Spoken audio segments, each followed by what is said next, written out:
Hello, adventurer. It's good to see you. You have made it to the morning grind. Welcome, welcome. It's the live stream at the beginning of the Geekverse, where we talk about all types of topics in geekdom, gaming, and fantasy, with an emphasis on being constructive and creating the things that we want to exist in the world. It's all on the grind, Sizemore. Can't be too fine, can't be too coarse. That's exactly right. There are a lot of adventures to be had today. Dungeons to explore and monsters to slay, and who knows what a random encounter might send our way. That's why we have to prepare, so settle in now for the morning grind with your favorite beverage in hand. Tea? Or maybe something a little stronger. I've got a few bottles of the old Wynyard left. Whatever you want. Pull up a chair. Dude. If you're feeling fancy, how about a cappuccino? Or a frappuccino? Or how about an espresso? Just tea, thank you. Sounds good to me, Gandalf. Whatever you want. I'm just glad you're here. Everyone is welcome. You can just watch if you want. You don't have to worship anything you don't want to worship. Thank you, Mike. But be forewarned. Sometimes we get really strange characters around here. Wait, what's that you say? Why can't you come and be a part of the stream? My wife would disown me. Oh no, I bet she'll be fine with it. Come on in. Am I scared for my safety? No. What are we supposed to do? Everybody do the secret handshake.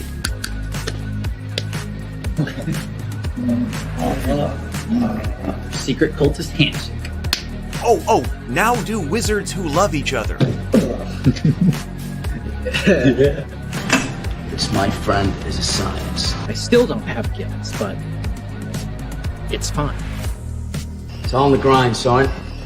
Can't be too fine, can't be too coarse. Dude, this would be a sick place to bring the band. Indeed it would be, Dave. It really would.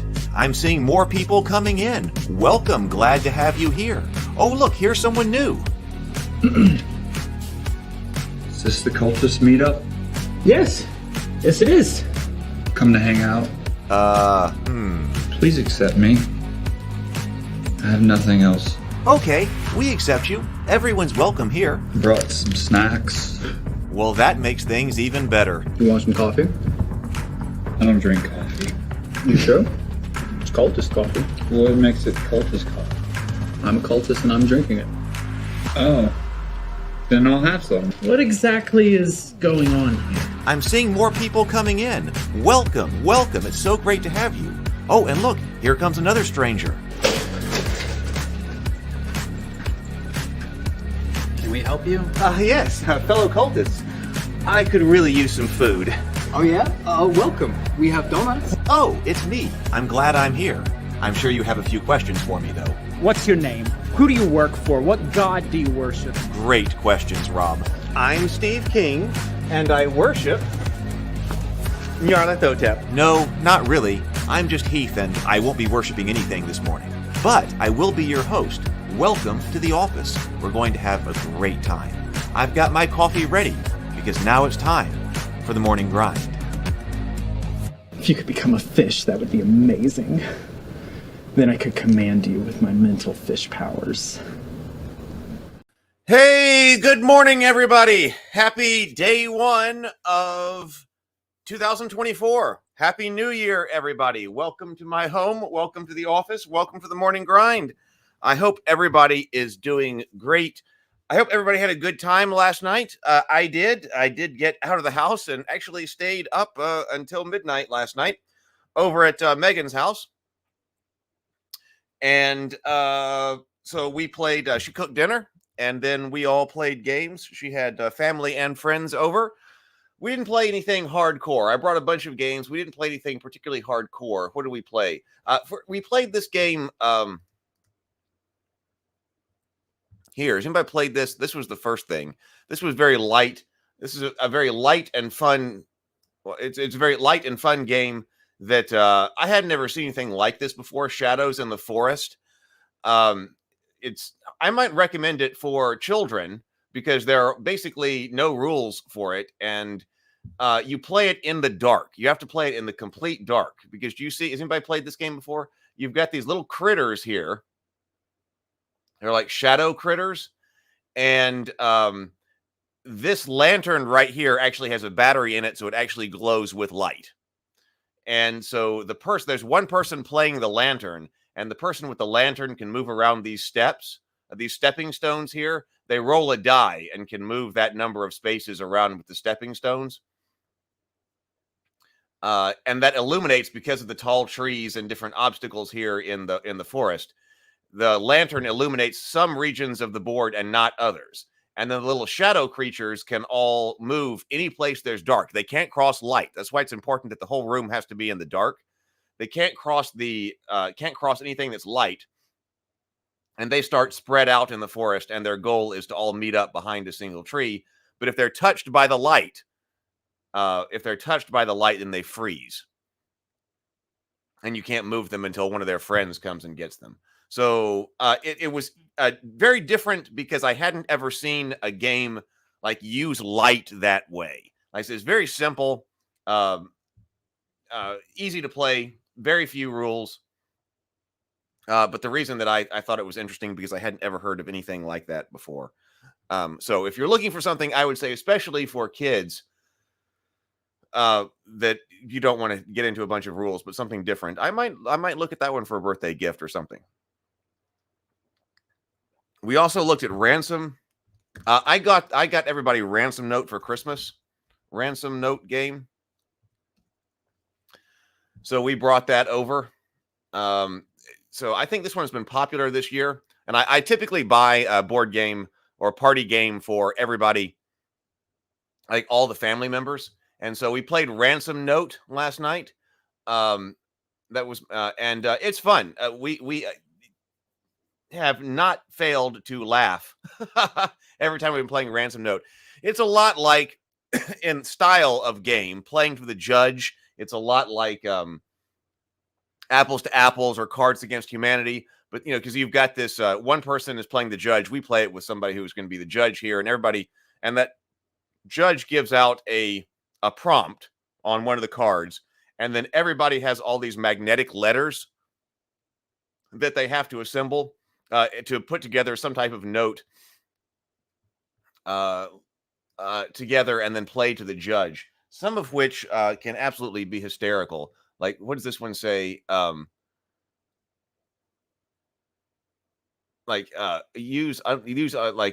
a child in an airplane seat behind you to stop kicking. Young man, why foot enemy? I suffer. Or explain to a child how giving birth works. Lady squeeze jumbo commotion, plop wrinkly man. Okay. That one's fun. We also played, the game I gave everybody last year was That's What She Said, which is also that same kind of style game. That's What She Said, the game here, the Twisted Party game. It's also like Apples to Apples, but with, That's What She Said themed quotes. We also played Cthulhu Pandemic, the Reign of Cthulhu, the Cthulhu version of Pandemic. That was actually the first thing that we played. That one required the most thinking. That was the one that required the most thinking, so we played that early before all of the alcohol got flowing. Oh, and One Night Werewolf. So there was a lot of gaming going on last night. Hopefully you also had just as much fun. Good morning, PH. Good morning. Happy New Year. Good morning, James. Good morning, Sable. Yep, today we are looking at Shadowdark. Wait, where'd it go? Oh, right here. So I have got Shadowdark, and I do appreciate, I was a few minutes late this morning, but that's because I got in after midnight last night. Got sleep, got going on. So I got Shadowdark right here. I haven't even gotten it out of the shrink wrap yet. So we will see. We did look at Shadowdark's, all of the preview version and stuff here on the grind when the campaign was going on. Let's see. Good morning, Zero the Blade. Good morning. Good morning, Tomocrat. Good morning, BGD. Oh, so Sables is bouncing around all over the place. Let's see. Oh, the link. Oh, the link to the shadow thing. I just saw that on Amazon. So that was called. It was called Shadow in the Forest. Shadows in the Forest. Yeah. So it's by Think Fun. So here's the direct link to their website, Shadows in the Dark.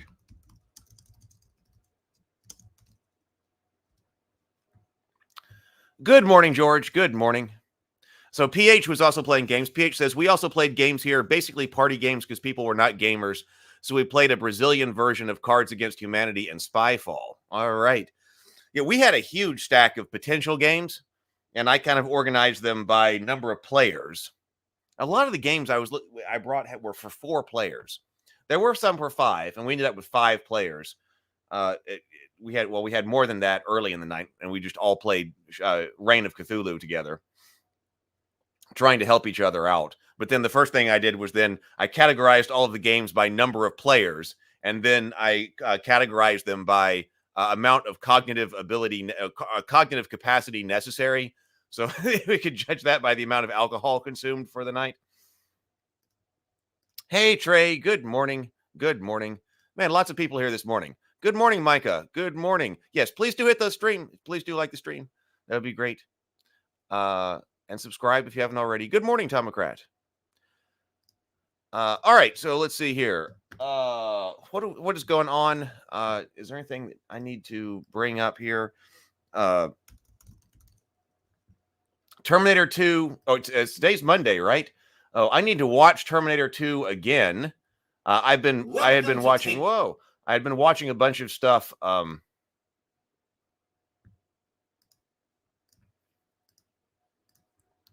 Terminator 2, but I haven't actually rewatched, so I need to do that. Today being New Year's, we didn't get together with my father's side of the family for Christmas, so I need to go over to my father's family's house today. My father's house today. Alabama is playing in the playoffs, and I typically don't watch a lot of football, but I do watch Alabama football from time to time, and so it seems like a good idea to just go over there. That's today at 4:00, so I got to go over there and watch football tonight for New Year's and see my father's side of the family. But then I need to also watch Terminator 2 soon and take notes because Retro Nerd Girl, the one, the only Retro Nerd Girl, will be with us tomorrow night. That's on the Table Talk channel. Please do subscribe over there. T2. I love Terminator 2. So Doug will be with Retro Nerd Girl, and we will have that conversation on Tuesday. I did work a little bit more yesterday. I've been trying to work my way through a bunch of different things. But if you want to play Hero Quest online and other games, I'm working on some other games too. I bet that actually that Shadow in the Dark game could be built out pretty convincingly in some of the virtual tabletop systems because it needs the lighting, and some of them can do lighting, the dynamic lighting. I played in them. Typically, I found that that's not really necessary in RPGs. Some people go all in on that, but and it's nice when you've got it. But I typically found that it's not completely necessary. But in that case, something like one of those Shadows in the Dark, that Shadow in the Forest game, could be built out like because they already have like the physics for the dynamic lighting and stuff in there. But at any rate, if you would like to play in the online coffee shop, which I was working on some yesterday as well. I just put a link over here to the gaming tavern. So please go and sign up in there. I got to figure out how to get Dragon Strike boards in. I guess I'm going to have to photograph them myself. But if you would like to, to play board games with us, that link. Is there any other link you need right now? I did post yesterday the second part of how to play Hero Quest online, and then another video about how to play One Night Werewolf online yesterday. All right. Let's do our reading, our breathe and sip, and then our reading, and then we'll get into Shadowdark here. I also have, they came with, I don't know, these are the 3 things I got. So, hardback Shadowdark book. I think this is the GM screen, which is a nice, small, compact GM screen, I have to say. And then it also came with some extra cards here. So that, I don't know if that's everything on the Kickstarter or not or whatever, but those are the 3 things I got at least. Let me stop screen sharing. And let's see what Stephen Pressfield is going to say to start us off in 2004. Stephen Pressfield has got to set the tone here for 2024. This is going to be a big year. I want this to be a big year. this needs to be a big year for everybody here in the Geekverse. I really want massive things to start happening here in 2024. So let's see here.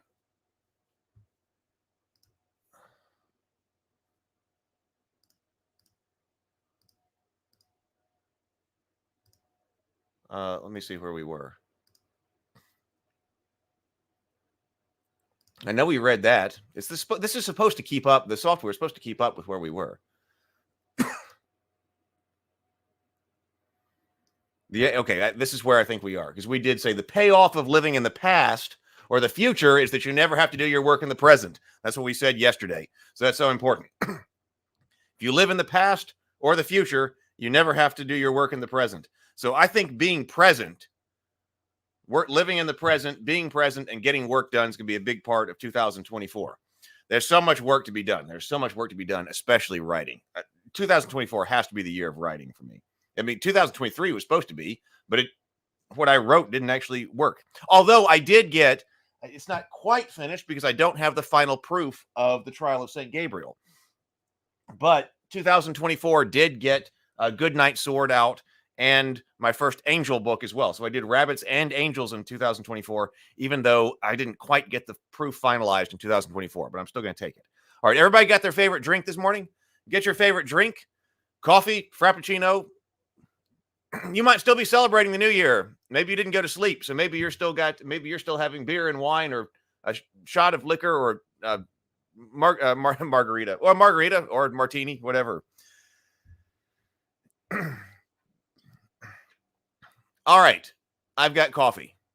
Let's go this morning. I don't have coffee. I've got Diet Coke. Let's breathe 2 deep breaths. Complete inhales, complete exhales, and then take a sip of our favorite beverage this morning. All together, first sip of 2024. Here we go. Breathe and sip.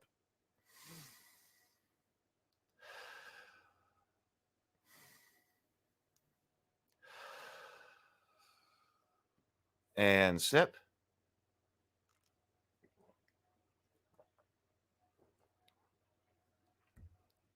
All right.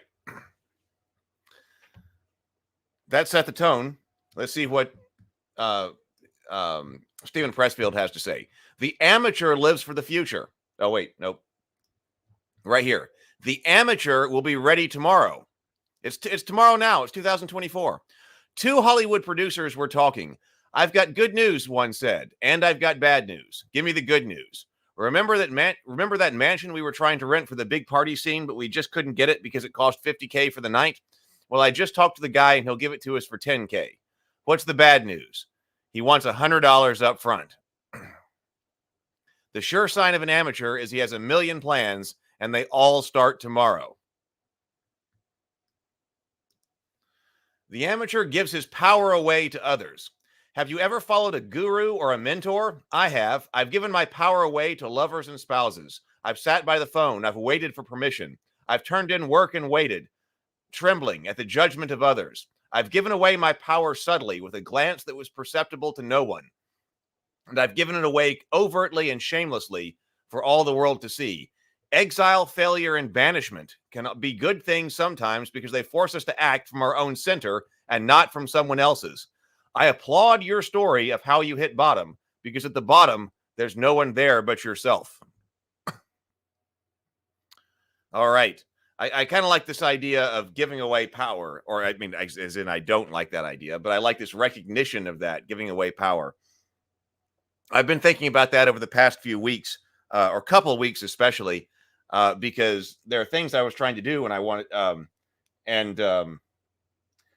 I'm just going to, in 2024, I'm just going to have to get them done in my way. I'm just going to have to get them done in my way. That doesn't mean that I won't still be consulting with other people, but also have to be able to just actually make things happen and get them done my way.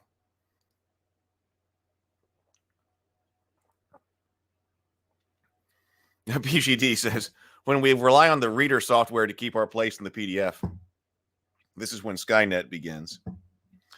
All right, let's turn on the auxiliary light over here. Let me get this other light going. It's been a while. I don't remember much about Shadowdark. Let me get the auxiliary light going. Is auxiliary camera. Whoop. Present.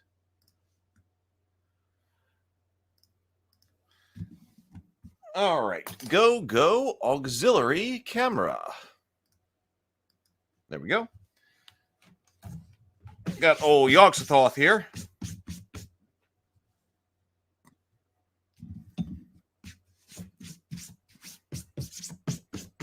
All right. You can check out and see if it's a good Game Master screen or not. I've never seen a Game Master screen that small, but I really like it, at least potentially at this moment, because I do like the smaller, like portfolio, like digest size books. You know, of course, we've been looking at the Lord of the Rings books, which I also really, we really enjoyed looking at those. But those are the standard size books, standard 8.5 by 11 size books. Whereas Shadowdark is digest size. Where is... I'm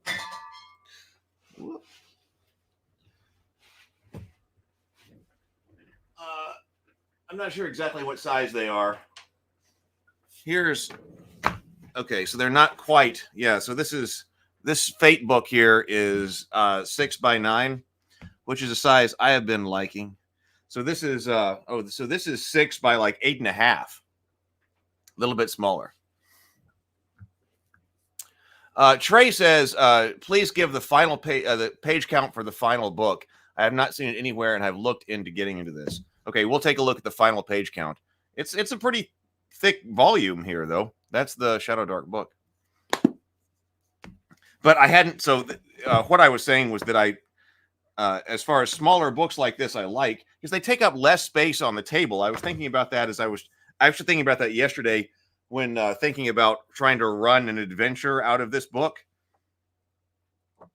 That is a lot of space, especially, when you open it. That's a lot of space that the Game Master is going to have behind the screen in order to accommodate this book.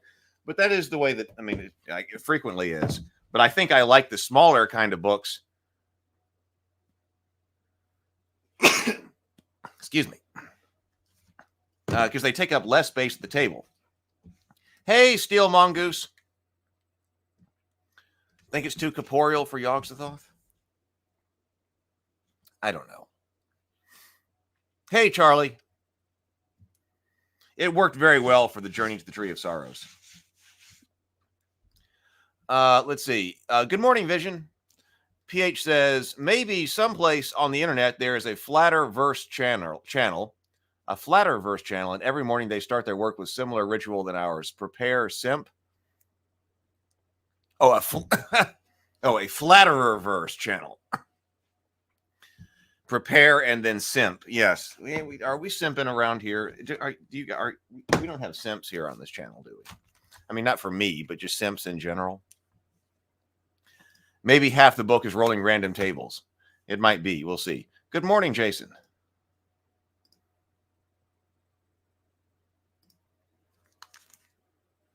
Okay. Well, let's go. And I'm a big fan of evaluating GM screens anyway. But then also with the smaller book size, that's what I was trying to say. I haven't ever seen anyone that does that small a GM screen as far as height goes.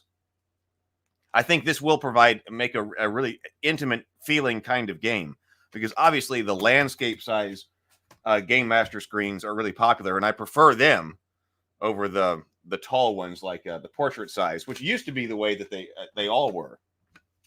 But then we got people started doing the portrait size, or doing the landscape method, which I think is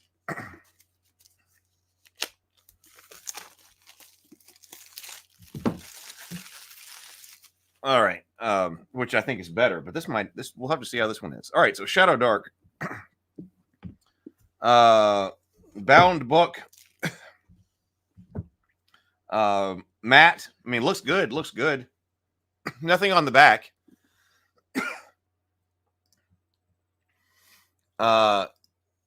Free League usually provides a PDF when buying their stuff anyway. Yeah, but then I don't know. I haven't found a good way to use PDFs at the table a lot, especially if you need to reference a bunch of things. So the page count, let's just take a look. So they're 6 by 8.5 pages, 323 pages.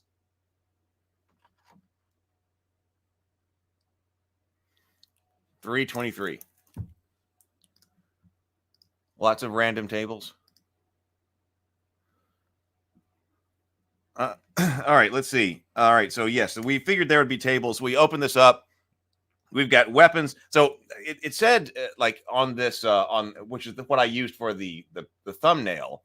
Didn't it say old school feel or something like that, but new school rules? That was supposed to be its thing. So we've got weapons over here on the front for easy reference. Bastard sword, club, crossbow, dagger, great axe, great sword. Their cost in gold coins, type M or R. Melee or ranged. Okay, so melee or ranged. So something like a javelin or a spear can be melee and range. Range, C or N or F. As far, are we using close, far? And I bet that is. I bet that's close, near, and far. I bet that's exactly what that is. Damage over here using our polyhedral dice, and then different properties. Two-handed, thrown, looks like. Armor, leather, chainmail, plate mail, shield, mithril. Metal armor only gives you 4 times the cost. Gear slots, -1. We're using slots. I like using close, near, and far, and I also like using slots for equipment.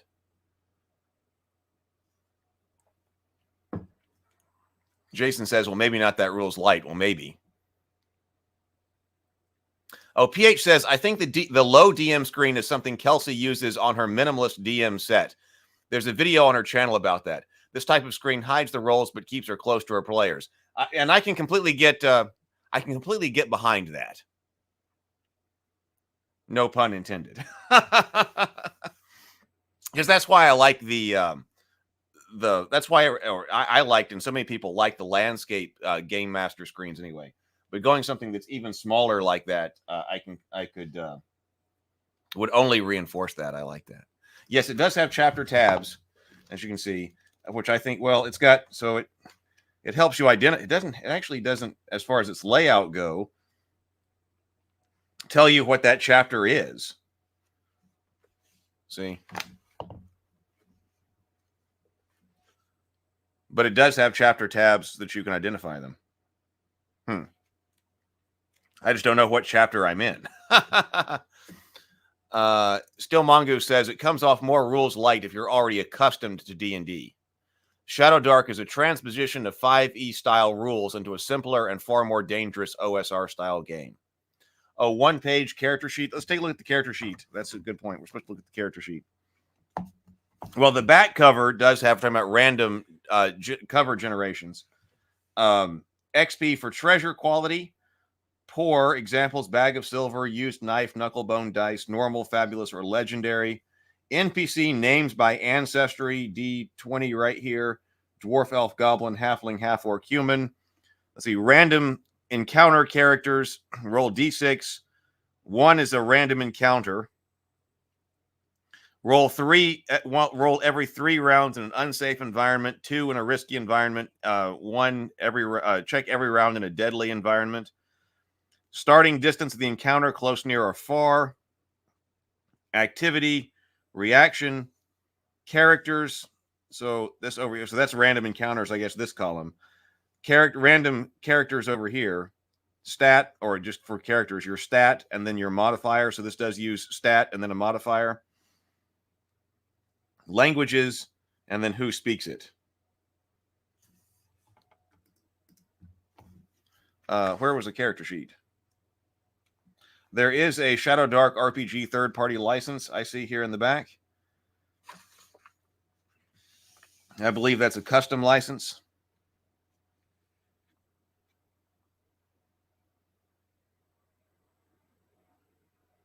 Let's see.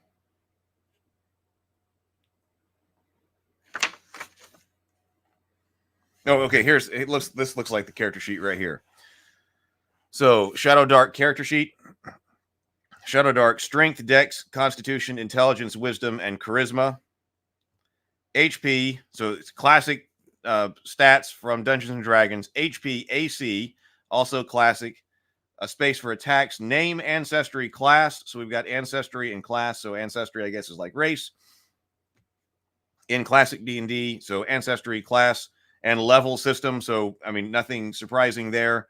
Title, we did, I remember there being something about title in here, but I don't remember what that did. We'll have to look that up. Alignment, also very classic. Background, deity, talents and spells, and then gear. We got space for 20 slots here. I wonder if your slots are dependent on a statistic, or if your max is 20 or something. Talents and spells. So there we go. That's a Shadowdark character sheet. Still Mongoose says half a page is sufficient for a character sheet. An index card is enough if you're listing equipment or a spell list. If you aren't, an index card is enough if you aren't listing equipment or a spell list. I mean, I tend to agree. I'm in favor of like half sheet character sheets. Tomocrat says it's also made to be modular so you can pull out the parts you want to use.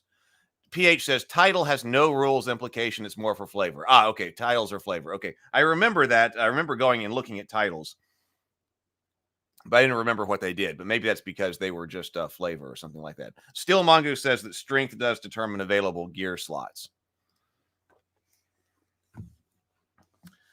In the front, we've got difficulty classes. DC 9 is easy. Something like leaping a narrow chasm, sneaking up on an inattentive guard. DC 12 is normal, kicking open a stuck door, picking a poor lock. Hard, DC 15, swimming against a strong current. Giving first aid to stop a character from dying. Extreme, DC 18, climbing a slippery cliff one-handed, restraining a frenzied lion. Morale, enemies who are reduced to half their number or half their hit points for a solo enemy flee if they fail a DC 15 wisdom check. Large groups make one check using the leader's wisdom modifier. Dying, right here. Morale is kind of old school, right? Dying, death timer, 1d4 plus constitution. Modifier rounds, minimum 1. On turn, roll d20. 20 equals rise with 1 HP. Stabilize, close range, DC 15, int check. On success, target stops dying but is still unconscious. Distance movement. This always makes me want to do the world building when I was reading yesterday's stuff. With Middle Earth, because I love Middle Earth so much. But then we do the games, also get into the game design here.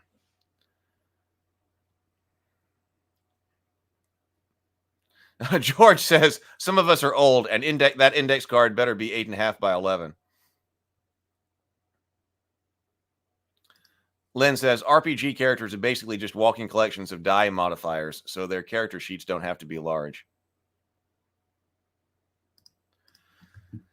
Spell focus. So distance. Okay. So yeah, close 5 feet, near up to 30 feet, far within sight. Climbing, dex or strength check, half speed. Fall if fail by 5+ points. Falling, d6 for every 10 feet. Move through, pass freely through allies. Pass a strength or dex check to move through enemies. Swimming, swim half speed, strength check in rough water. Con check of holding breath. Fail equals 1d6 damage per round until exit hazard. Spell focus. You can't cast other focus spells while focusing. Do a spell casting check at the start of your turn for the focus spell to maintain it. Success. The spell stays in effect until you start your next turn. Failure. The spell ends. If you were focusing, you do not lose the ability to cast the spell. Failure. The spell ends. Excuse me. Failure. Success. The spell stays in effect until starting your next turn. Failure. The spell ends. If you are focusing, you do not lose the ability to cast that spell. Distraction. Immediately do a spell casting check to remain focused. All right.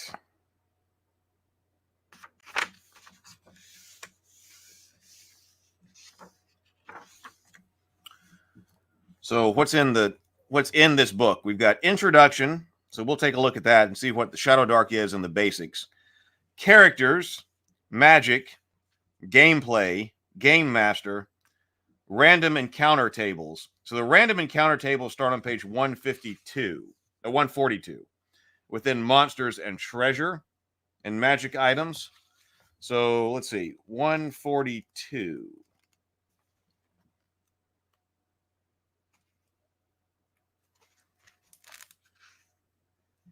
Right here.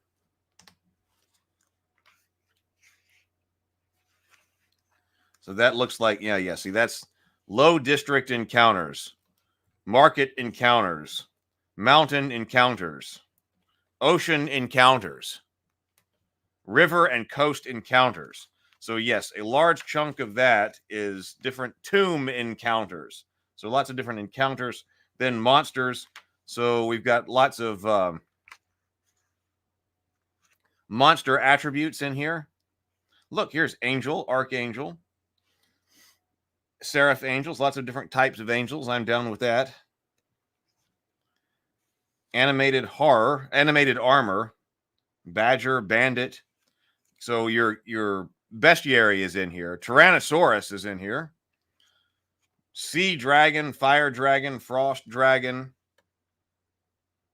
gnolls, goblins. The paper this is printed on, by the way, is very thick. This is also very thick paper. Ogres. So your bestiary is here. No need for another book for that. Skeletons. A bleached bone skeleton with red pinpoints in light of its eyes. AC 13, chainmail, HP 11, attack 1, short sword, +1, D6, or short bow, far. +0 for D4. Move near. I guess that's strength +1, dex +0. Charisma. Is that C? Charisma? Intelligence -2, wisdom. No, C is CH is charisma -1. I thought it'd be odd for a skeleton to have +2 charisma. ALC level 2. Immune to morale checks. Jason says, even the pictures are black and white, very shadowy and dark. Yes, definitely. That goes with the theme here. It absolutely does. Also saves from having to print color. But yeah, if you make a book called Shadowdark, a game called Shadowdark, that makes sense.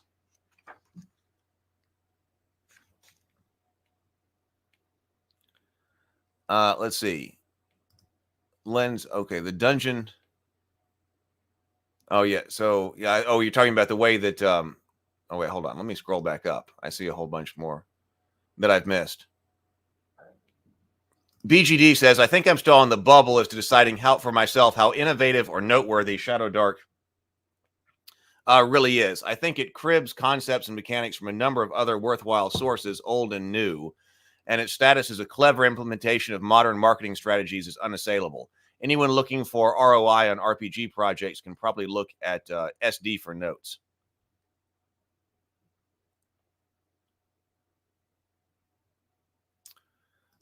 Sable says, morale is an OSR mechanic. There's a lot of similarity between Shadowdark and, say, Malsritter or Lamentations of the Flame Princess. It's just switching to roll over instead of roll under. So this is a roll over game. Or is that way? It's just switched to roll over instead of roll under. Hey, Access. Hey, Innerlight. Yep, physical copy here. Trey says, the big things I remember when I read the quick start for this game were torch timers. Yeah, me too. So the torches are a big part of this. A carousing table for a party to spend their loot, and loot equals XP. Lynn says it's true, but in this current incarnation, 5e doesn't use attribute scores. Only the modifiers are important, and they're highly systematized. Hey, John. Welcome, welcome, welcome. Yeah, I know. Well, that's people talk about that all the time. Right, yeah. The Dungeon Coach's DC-20 system takes exactly that approach. Your modifier is your attribute score. How is the book binding? Which to me makes sense because we don't... somebody put together a list of things that 5e does use the attribute score for. I think I saw that on Reddit sometime. And it was a list of things that It was more than I thought. The list of things that the attribute modifier is used for is more than I thought, but it was also a very random collection of things. It wasn't like systematically in the rules, use this, use the scores for this and this and this, like that modifiers are used for. That just wasn't the case. Instead, it was used for like a random collection of things. So it was a lot, but it was completely random, if you have to say. So how is the book binding, Tomocrat asks. So here is our book binding right here. I'll let you take a look. Let me see if I can get it to focus here.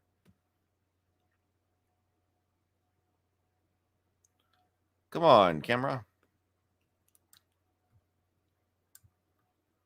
Wants to focus on Yogg-Sothoth back there. And so what if I cover up Yogg-Sothoth's face?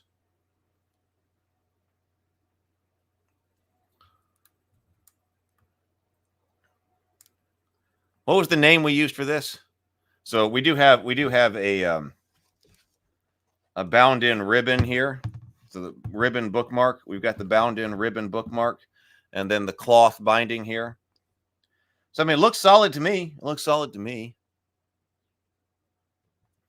So this is not a print-on-demand book. Well, I don't know. I don't know if people do this kind of. Somebody might also do this kind of binding on a print-on-demand. I don't know. But there is our binding right there on this book. Trey says, I know there are a bunch of fan-made items, classes, and modules that show up on drive-thru.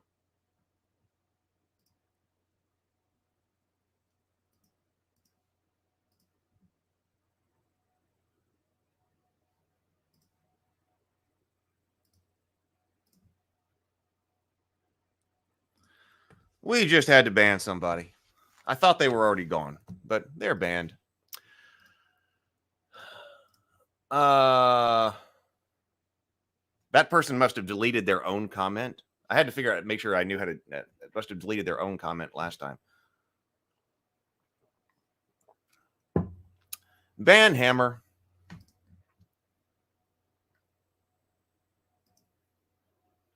Attribute scores in D&D or its clones seem to be a nod to nostalgia, right? It's one of those things that, well, people are expecting, right? Okay, so let's see. So lots of monsters we were just saying in the back here. Treasure tables as well. Treasure 7 to 9. Treasure 10 plus. Boons. Boons are non-monetary benefit. Boons are non-monetary sources of value or benefit. Magic item attributes. Magic item idea generator for like the blessed blade of power or something. So kind of Diablo like a random table right here. Both Knave and Shadowdark like the random tables. That's whenever everybody, and still are. People wanted a lot of tables. So both those games brought them. Armor benefit. Armor type, armor bonus, armor feature. Distant sound of ocean made of scorpion chitin, Chitin, dragon scales. Armor benefit or armor curse. So a bunch of different ways to generate different kinds of magic weapons or armor. Item personality. I guess that's for intelligent items. Designing magic items. So some examples here. Bag of devouring, bead of force, blade of vengeance.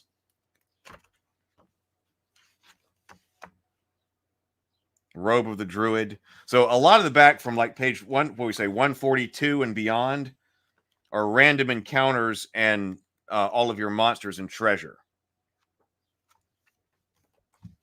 Let's start here at the beginning.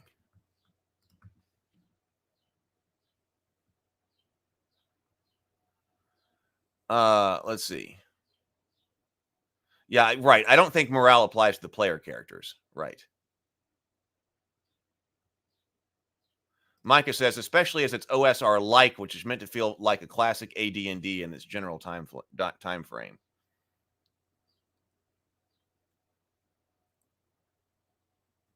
Steel Mongoose says, almost any indie game is a modular collection of mechanics, though. If you think you've developed a unique mechanic, there's probably at least 3 games you've never heard of already using it. Yeah, I know. Getting a, like, there's no new idea under the sun, it seems like. Okay, so we want to look right here. This is the introduction to what is Shadowdark. Yeah, saddles. That was the word I was looking for. Thank you.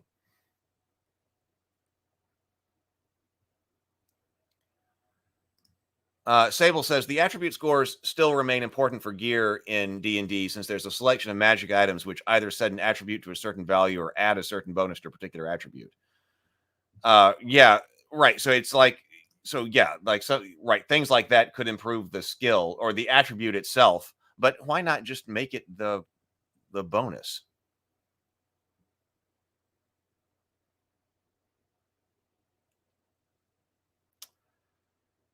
Let's see. Oh, it's chitin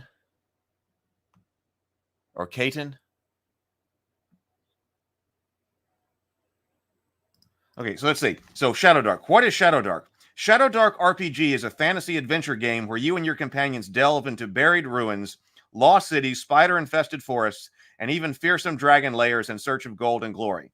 The Shadowdark is any place where danger and darkness hold sway.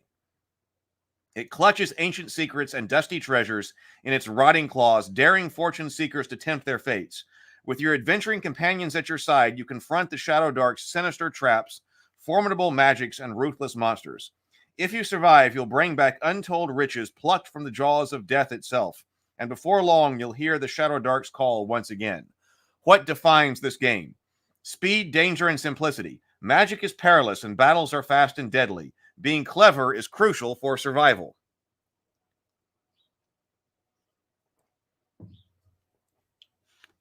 Shadowdark RPG is rules light and intuitive. It encourages quick decisions rather than hunting through the rule book for answers. In this game, a torch only holds back the pressing darkness for 1 hour of real world time. Yeah. So Trey was talking about the torch counter, and that's clearly here as well. So I remember that being something that people were talking about a lot. That once you light a torch, you have 1 hour of real world time. So the torches are sort of metagame in this way by saying that they give you real world time to explore. There isn't a moment to waste when the flames are burning low. So that can be good or bad, I guess, depending on how you want to look at it. That you're not tracking since you're not tracking in-world time with torches. If you and your fellow players spend a lot of time thinking about or talking about how to go about doing something, your torches are burning out because it takes real world time for that discussion. Has anybody played that way yet? I wonder how that goes.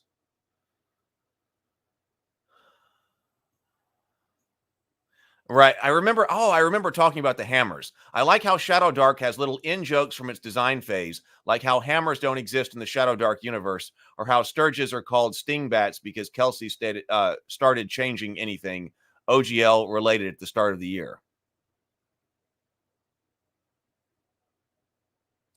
But they didn't start. Lynn says, I'm just amused that it's taken 5 decades to recognize that attribute scores are just an index to a real world value to play for most purchase or largely. I don't know. Has that been 5 decades though? Because in AD&D, when we used to play AD&D, there were no modifiers on an attribute. That the attribute was just what it was. Now, arguably, this may not exactly be the case because we looked at this when we looked at the AD&D books, but you didn't use those attributes quite as much as we do today. But in AD&D, I remember there was no modifier. It was just if you needed to make a dex check, it was just based on your dex score right there. I don't remember the attribute modifier distinction coming in until 3rd edition. Somebody will definitely correct me in the comments if I'm wrong. I remember that starting in 3rd edition when you had both an attribute and then a modifier. I skipped over 5th edition, but it's interesting to me. What's more interesting to me is that continues into 5th edition. That, okay, at 3rd edition might have been this kind of hybrid situation where you have the attribute and a modifier. So we kind of moved to the D20 system and our unified action resolution mechanic in that way. But then by 5th edition, I would have thought that you would have dropped it by then and just had your modifier if we're moving in the modifier direction. Jason says, dark vision isn't a thing in Shadowdark, making the dungeons more dangerous and fun. Oh, yes, I believe. Yes, I think I remember that too. Because in 5th edition, like everything's got dark vision, so being in the dark isn't well.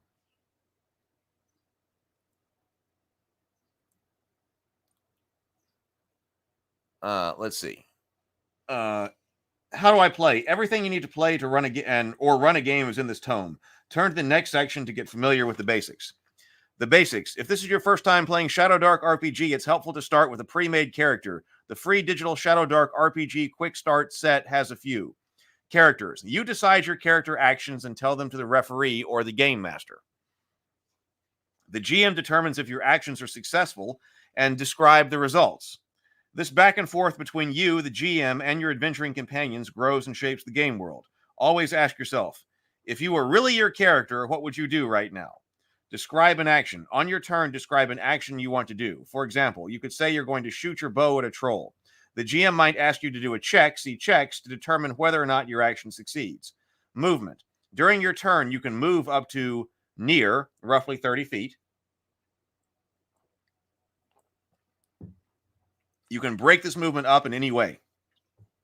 If you don't take an action, you can't move near again. Oh, you can. If you don't take an action, you can move near again. Rounds. Each person takes a turn, starting with the GM and going clockwise. The GM controls the monsters and the environment and narrates how everyone's action changes the game world. Once everyone has taken a turn, that completes one round. Then a new round begins. So we've got our standard polyhedral dice over here. Advantage is rolling 2 times and taking the better result. Disadvantage is rolling 2 times and using the worst result. Stats go from 3 to 18, and each one of them has a penalty or modifier from -4 to +4. We got strength, dexterity, constitution, intelligence, wisdom, charisma. Checks. When attempting a risky action, roll a d20 and a modifier. This is called a check. The GM chooses the check's linked stats and a number called a difficulty class. If the total of your d20 roll plus stat modifier equals or beats the DC, your action succeeds. For example, the GM might say leaping over a narrow chasm requires a DC 9 strength check. Basic stuff so far. Hit points. Injuries cause you to take damage and lose hit points. Typical weapons deal 1d6 damage to your HP. You regain lost HP after a night of rest. Characters at 0 HP die in 1d4 plus constitution modifier minimum 1 rounds. Dead characters are retired from play. So no bringing somebody back to life. So I think at first it kind of surprises me that, in a game like this, if it's supposed to be dark and deadly and all of that, that there is a constitution modifier here, or a constitution modifier and a roll for the number of rounds it is before you die. But if you die and then you're dead, maybe that's the counter there, that you do drop to 0, and then you will die in a little bit. But if somebody can get to you, you're not dead. But if you do, then maybe you're just out. What's next? You could play a whole game with just the basics, but once you're ready for more, the next chapters will expand upon them. So overview of a character. We traditionally kind of skip over creating a character in order to get into how to play. But let's just flip through real fast. So overview. So title, it says, as you gain levels, your prestige grows. Your title is based on your level, class, and alignment. And as we said, that was primarily just a flavor thing.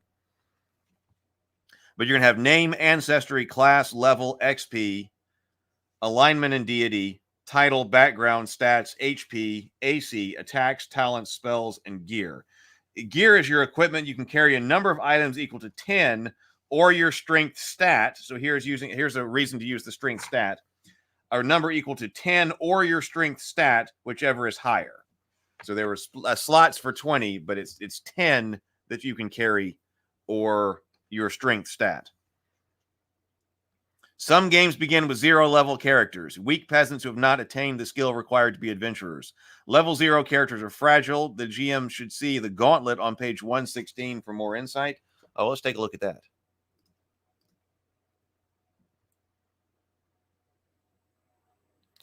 BGD says you don't need Shadowdark to make the dark treacherous. You just say your Wood Elf Bard does not have dark vision.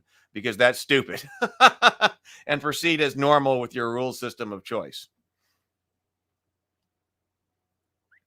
Steel Mongoose says, prior to AD&D, attributes did give some modifiers, but it wasn't very systematic.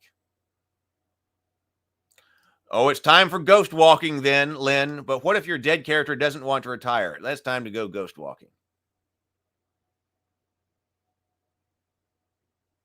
So Sable says, I like how basic and lightning fast Shadowdark's character creation is. Feels much like Malzritter. So wait, so what is this? The Gauntlet on page 116?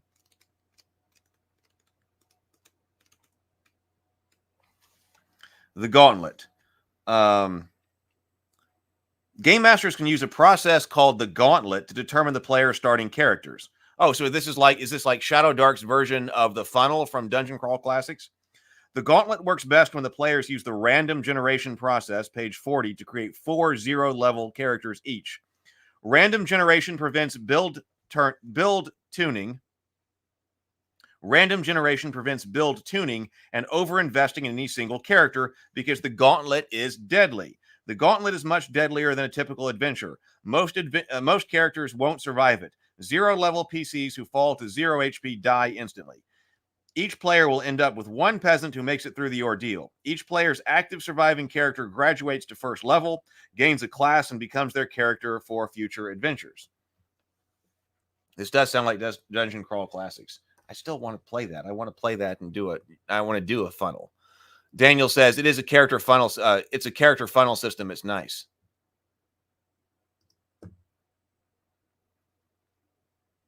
Yeah. So yeah, this seems like a DCC thing.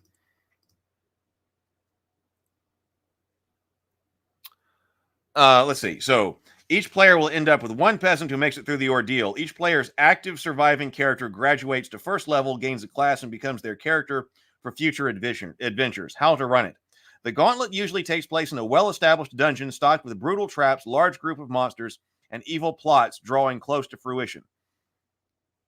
The monsters and traps aren't undefeatable, but many are likely to cause casualties. The Gauntlet can sometimes be comedic in its savagery, but not everything should be a death trap. Include enticing rewards that encourage risk-taking.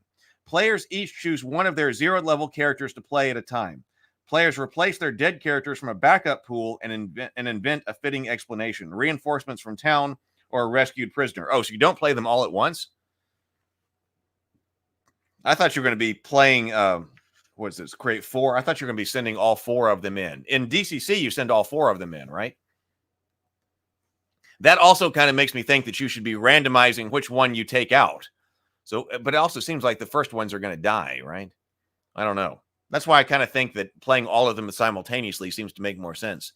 Because if you're just going to randomly determine which one you play, and it's most likely the ones that you play first are going to die, then aren't you basically saying the ones you roll last are going to be the ones that you're going to be playing? Hey, everybody, do hit the like button, please. If you're here, we got 22 people watching this morning. So please do hit the like button, if you will. And if you are new here, please do subscribe. Let's see. How to run it. Players each choose one of their zero. Okay, I just said that. Total loss. If a player loses every 0th-level character during the Gauntlet, that player can create 1d4 more 0th-level characters to pull from.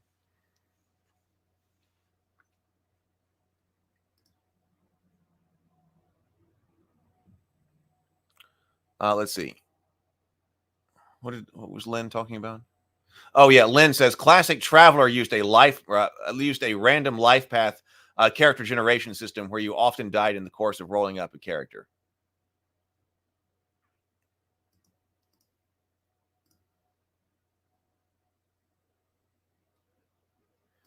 But Sable says, okay, Traveler's unfairly infamous for that, but the dying during character generation really only happened if you just kept rolling your character into old age. Oh, so you could keep going and like, okay, I want like more skills or something. So you would keep going with your roll if you're going to send them, have them continue to do more things, and you'd be more likely to die.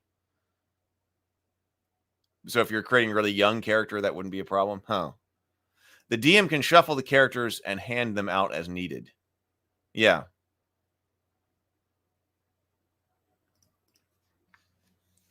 Characters gain XP from valuable. So is this something different?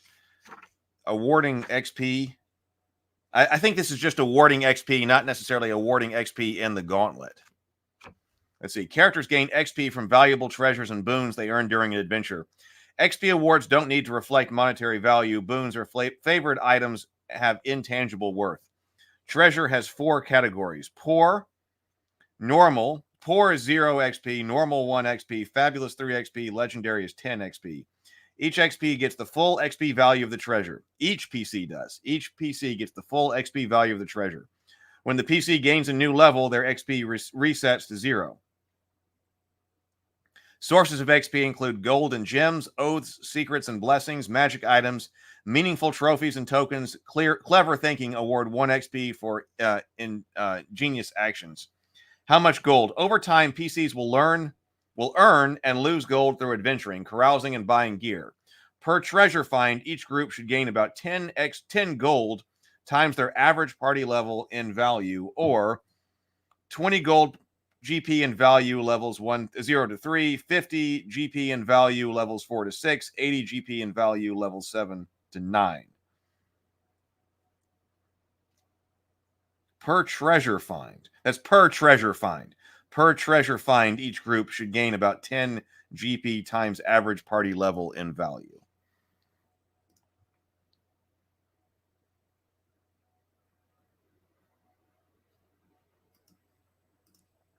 Oh, PH says, I love Traveler's character creation, but players dying was only a thing in first edition.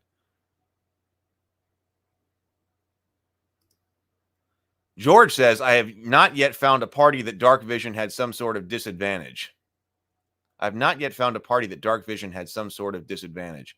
They usually apply a Warhammer to puzzles.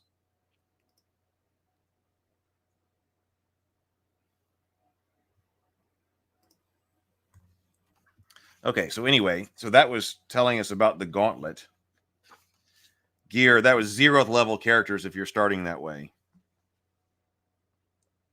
First level characters, they start with stats, choice of ancestry, choice of class, 1 talent roll, hit points equal to 1 roll of their class's hit point die, plus their constitution modifier. These replace the hit points the character had at level 0.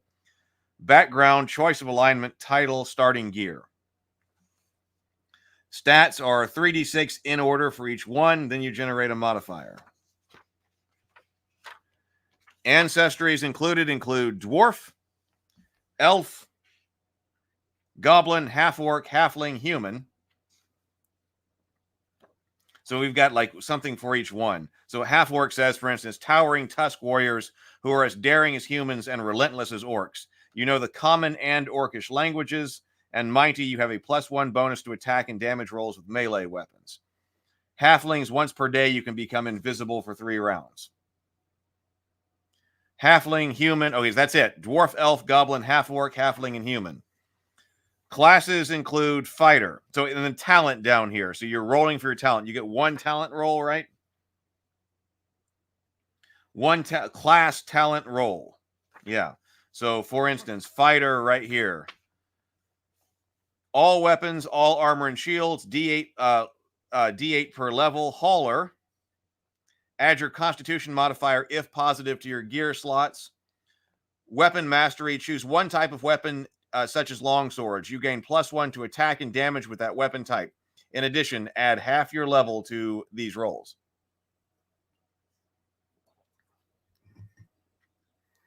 Lynn asks, why are there never any half-dwarf options in these games? I don't know. But you don't see half dwarf very often. Hey, hang on. Let me go grab... I'm going to keep going here. It's been a while since we've gone past an hour on the morning grind. But it's the holiday, after all. It's New Year's. And I want to take a look at more of this here. But let me go fill up my drink. Just 1 second. So everybody, please take a Yeti hug break. Let's see.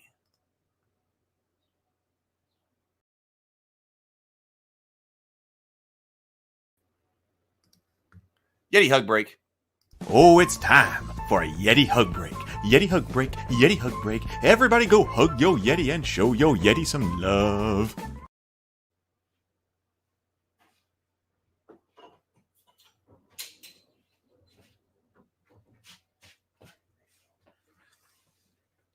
Okay, refilled. Did everybody hug their Yeti?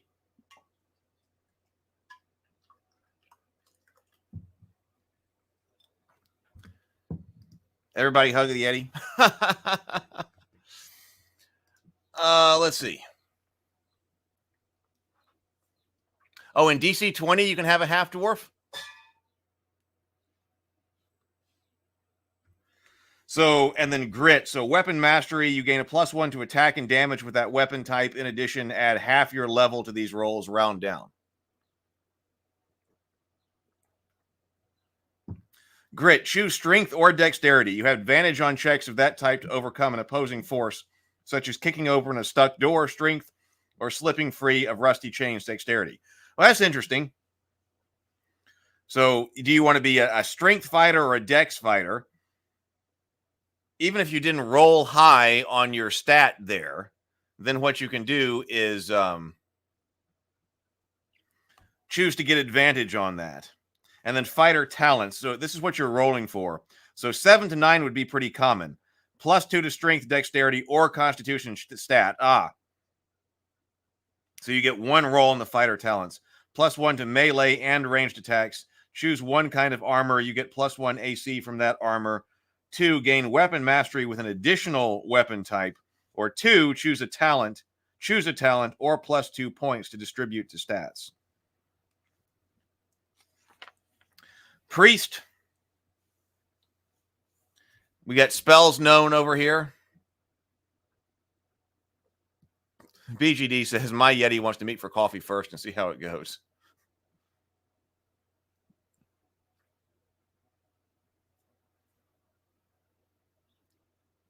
Let's see. Attribute modifiers do not apply to weapon damage, by the way, Steel Mongoose says.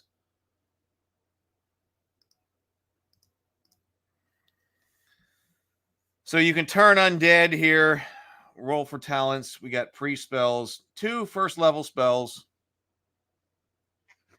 Choose a god to serve. Thief. Thief talents over here. Thievery, you're adept at thieving skills and have the necessary tools to trade secreted on your person. They take up no gear slots. You are trained in the following tasks and have advantage on any associated check. Climbing, sneaking, and hiding, applying disguises, finding and disabling traps. Delicate tasks such as picking pockets and opening locks. Wizard class.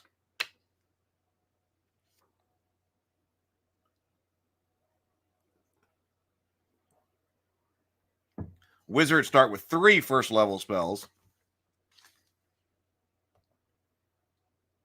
You permanently learn a wizard spell from a spell scroll by studying it for a day and succeeding on a DC 15 int check. Okay, so that's it. So our classes, that goes along with the old school kind of feel. Our classes, you can be a fighter, a priest, a thief, or a wizard. There you go. Roll a background on a D20. Alignment, I figured that was a chaotic, lawful, or neutral. So pick an alignment for chaotic, lawful, or neutral. Here is a list of deities. PH says, in DC 20, the ancestry system is based on points. You start with 5 to choose from a table of that ancestry. According to the rules, you may pick and choose different quantities from different ancestries. Oh, James is a fan of the art of the book here. Now, I know this has come up a lot when we have been talking about different games, and I know a lot of different games have tried to address this in different ways. BGD says, Dex is such a traditionally overloaded super stat. I think that if you have the option to choose a Dex-based fighter using the stat for attacks, you should have to eschew the damage modifiers. And it seems like several different games that we've looked at have tried to balance that in different ways. You know, but so because Dex isn't like if Dex is defined in general as like the ability to effectively move your body, then yeah, that's something you really want to be able to do in action adventure kinds of situations, right? Now, like something like GURPS, if you're using a point, if you'd say, well, yeah, I mean, the ability to use your body is a really important kind of statistic to have in something like GURPS that's point based. then what you do is you just say it costs more points. It costs more points to have effective decks. There were some games that like moved ranged attacks over to wisdom or something. Was that Knave? Did Knave do that? I can't remember. So, okay, yeah. So, to go back to what PH was saying, in DC 20, the ancestry system is based on points. You start with 5 to choose from a table of that ancestry. According to the rules, you may pick and choose from different qualities from different ancestries, and that's how you make a half something. And going up in levels, you gain more points to allocate to the ancestries you already have. Oh, interesting. So that's like becoming a better elf. Like and like classic elf kinds of things.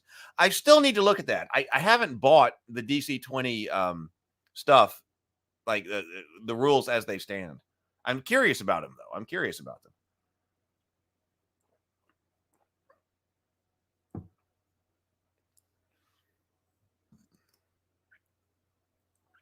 BGD says, I do like the simplicity of the old school mechanical division of class into just 4 categories. Again, it's nothing new, but I like the emphasis on narrative class differentiation over mechanics. Yeah, so this is 4. Now, of course, we've seen it go as low as 3 if you're not differentiating the priest from the wizard, which this is. Because we've seen like expert, fighter, magic user, expert. But this at least goes to 4, which is nice. So deities right here, titles. So here are your titles right here. We said this was a flavor thing. So if you are a fighter at level 1 to 2 and you're lawful, you're a squire. If you're chaotic, you're a knave. If you're neutral, you're a warrior.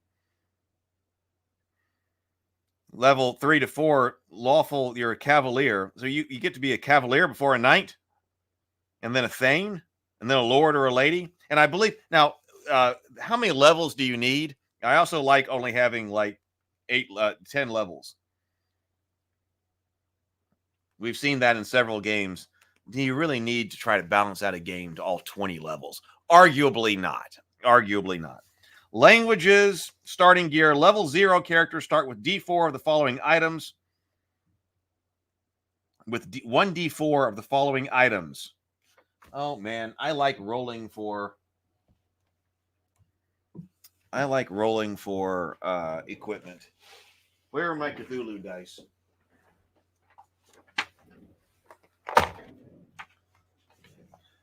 Which, by the way, I'm working on doing a giveaway too. I'm working on this. I don't know exactly what I'm going to do yet, but I have another box of Elder Dice, the Doom Edition brand of Cthulhu dice, and also things like the Mark of the Necronomicon dice. Those are new. They've never been opened. I'm thinking about doing some kind of giveaway here as we launch new stuff in this new year. So I don't know if I was thinking about doing that. So I was looking yesterday. I was piling stuff up. I was like, man, I've got some a bunch of dice and stuff over here that haven't ever been opened. Maybe we should do some kind of giveaway. So 1D4 over here. So a level 0 characters. I do love level 0 characters. Oh, I would get 4 rolls on the gear table. Oh, the gear table is a D12.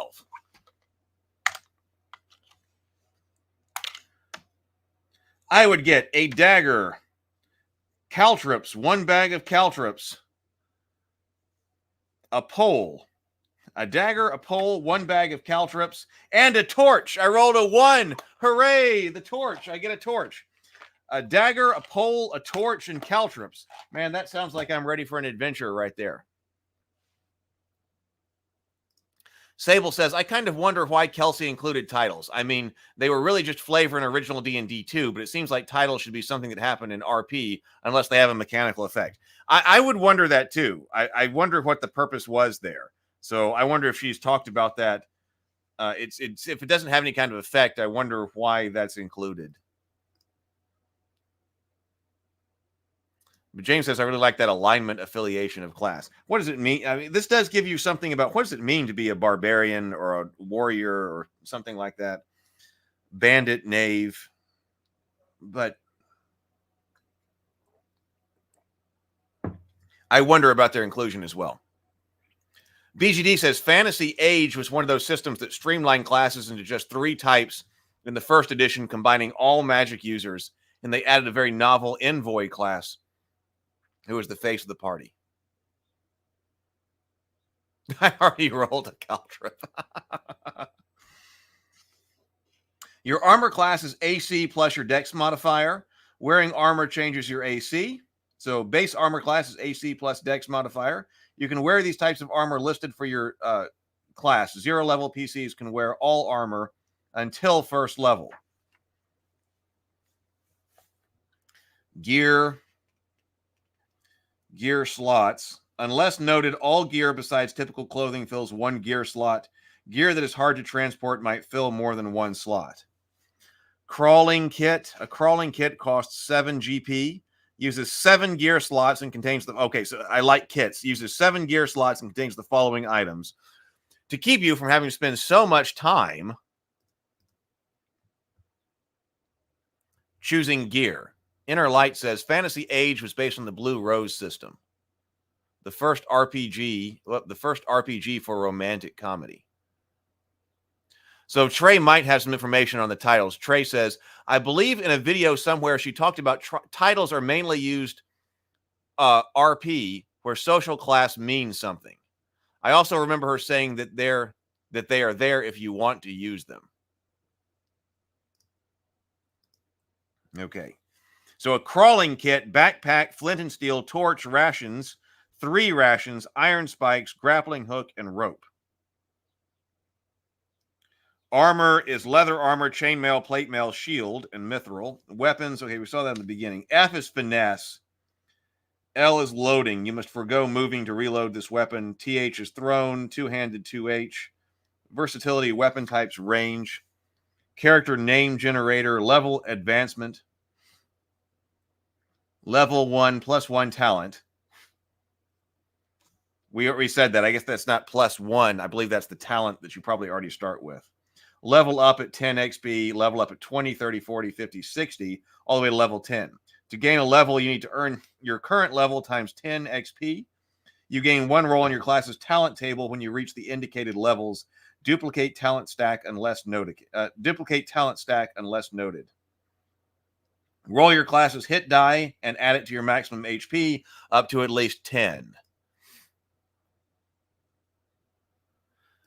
BGD says, I generally prefer dividing magic classes dichotomously, clerics versus druid, differentiating arcane mechanically from divine or spirit magic. Index card RPG is rules light, but it does this as well.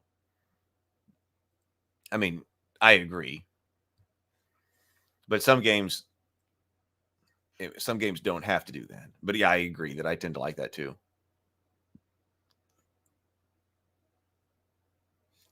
Trey says Blue Rose and the Age system. I'm saying that right? Age system in general are great. I'm not supposed to say AGE, right? In general are great. The stunt system is worth a read. I love the current level times 10 advancement. Very clever.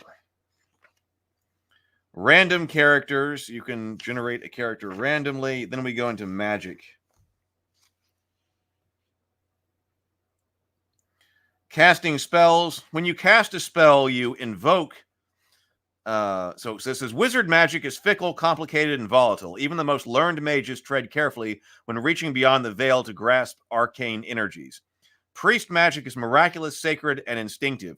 Priests who offend their gods might lose the ability to cast spells until they can undertake penance. Spell casting. When you cast a spell, you invoke magic to cause an effect. Casting a spell takes your action. Characters with the spell casting talent can cast spells.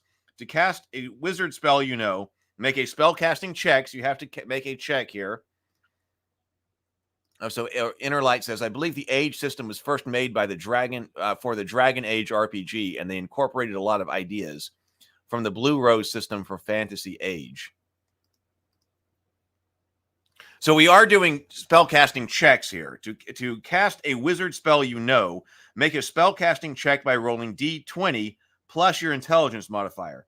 To cast a pre-spell you know, make a spellcasting check by rolling d20 plus your wisdom modifier. The DC to successfully cast a spell is 10 plus the spell's tier. If you succeed on your spellcasting check, the spell takes effect. If you fail your spellcasting check, the spell does not take effect. You can't cast that spell again until you complete a rest. So over here on our characters, okay, so like wizards, this is spells known. This isn't spell slots. This is spells known. So that's important. Spells known by tier. And then we're adjudicating that if you fail, then you can't cast something. Well, I agree. BGD says roll to cast magic is fun. I agree. And you cannot underestimate fun when you're doing game design, stuff like that. Roll to cast is fun. I think it is. You have to balance that right. Because like in 5th edition, some things are roll to cast and some things are not. And I admit that when I'm playing a wizard in 5th edition D&D, and then I'm casting a spell that requires some kind of roll, and then I miss it, and that burns the whole spell, in that case, you're losing the spell slot. It does kind of suck. Now, in this case, you can still cast the spell again. Oh, I didn't go off. It didn't go off, excuse me. I'll cast again next round, or try to cast again next round. Which I like, which is how I would personally balance that. Sable says, roll to cast is more balanced too. The fighter has to roll to attack, but the wizard just gets magic to go off with no roll. Doesn't seem fair. Well, that depends on how much magic you've got. If you only have 3 spells, and you have to roll to cast them, and they're gone if you don't cast them. Because the flip side to that would be that the flip side to that would be that the warrior or the fighter gets to attack with the sword again. Oh, he missed this round. Oh, then I attack with the sword again. It depends on if you can use the magic like the sword or not, I think. Wild magic sorcerer is the most popular sorcerer class for a reason.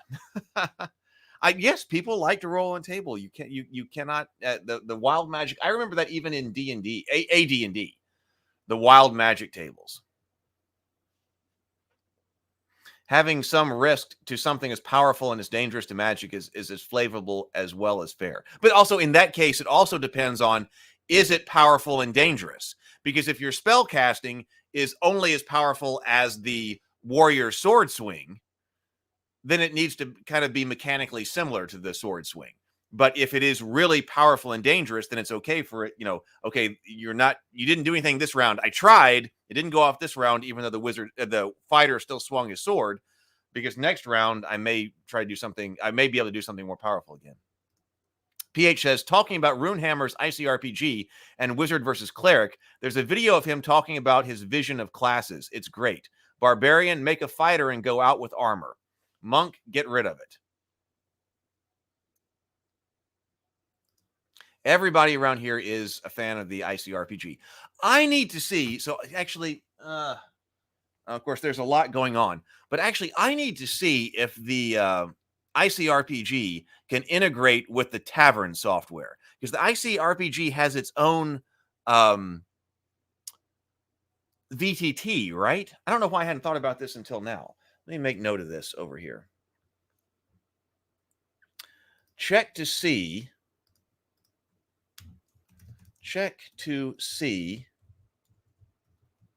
if the ICRPG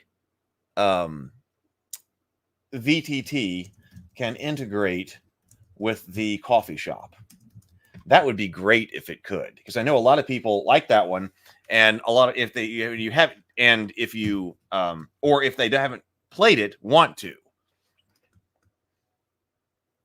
Yeah, I'm kind of thinking that it might work well. Some of the different VTTs have, and some of them have not. But I'm kind of thinking that it might.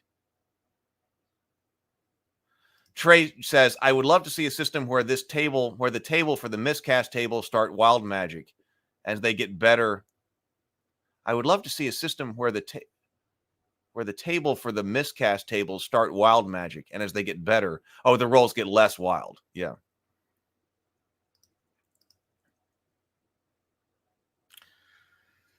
Okay, so critical success. If you roll a natural 20 on your spellcasting check, so you can do critical success in this, you may double one of the spell's numerical effects. This remains in effect on a focus spell until your next focus check.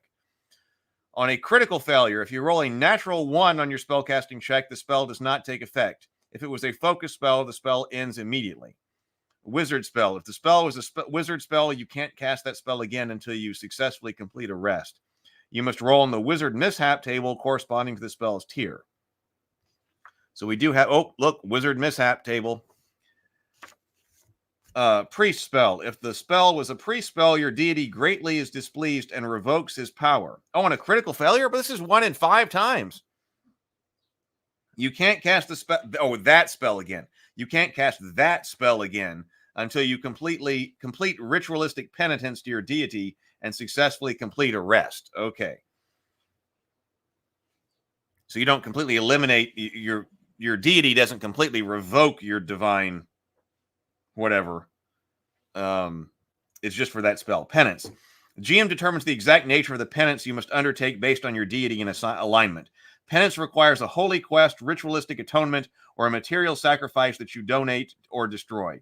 Inadequate or subversive penance, such as donating your sacrifice to a party member, so inadequate or subversive penance, such as donating your sacrifice to a party member, only displeases your deity further and makes the spell loss permanent.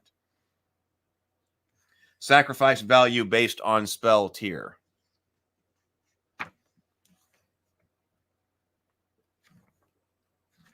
So it's Wizard Mishap tier 1 to 2, Wizard Mishap tier 3 to 4, Wizard Mishap tier 5. Scrolls and Wands. Scrolls and Wands contain magic spells. Spellcasters can use them to cast these spells as if the spell is on their spell list, even if they don't know the spell. To do so, they must succeed on a spellcasting check with a DC of 10 plus the tier of the spell contained in the wand or scroll. Failing to cast the spell from a wand or scroll does not impact the ability to cast known spells. Wands. On a failed casting attempt, the wand stops working until you complete a rest.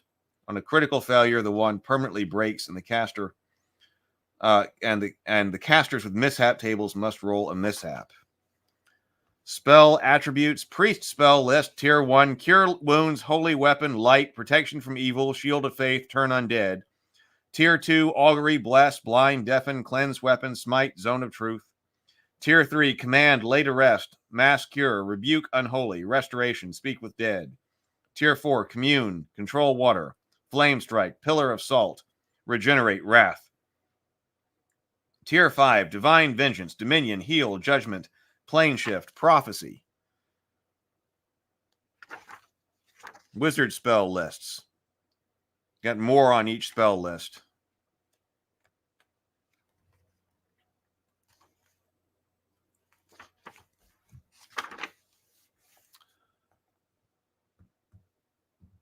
Inner Light says, roll to cast and mishap tables are what makes high magic settings into sword and sorcery. Part of it, anyway. Spells. So this is all of our spell list.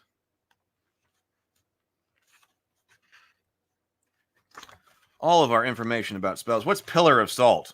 I like the idea of the Pillar of Salt. That's a good one. Pillar of Salt. Tier 4. Priest. Duration focus. Range near. A creature you target turns into a statue made of hardened salt. You can target a creature you can see of level 5 or less. If you successfully focus on the spell for 3 rounds in a row, the transformation becomes permanent. That's pretty cool. Gameplay. The Shadowdark is like a sleeping bear. Only go near if you have a 10-foot pole and are prepared to die.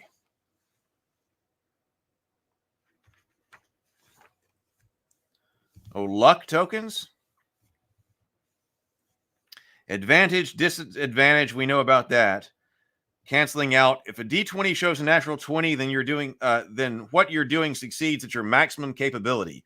An attack roll automatically hits and is a critical hit. A natural 1. When you roll a D20 and shows a 1, what you're doing fails to your maximum capacity. An attack roll automatically misses and might even strike an ally. The D6 decider. If there's a random chance for an outcome, such as whether a dropped torch goes out, The GM calls for a D6 roll. The 1 to 3 result is the worst outcome for the players, and 4 to 6 is the better one.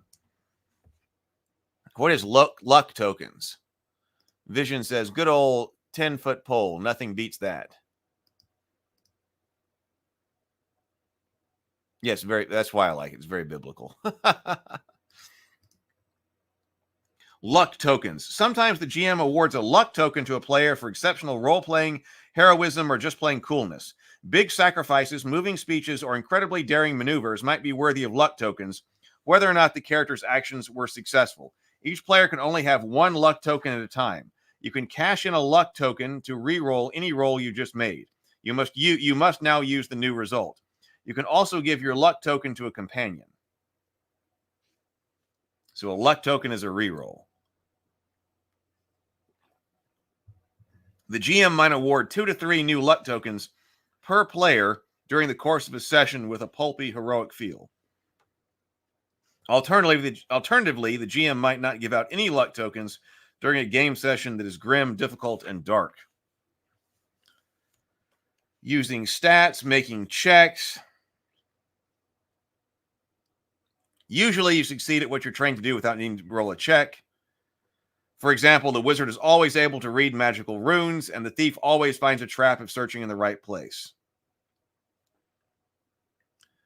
Difficulty class, we said 9, 12, 15, 18.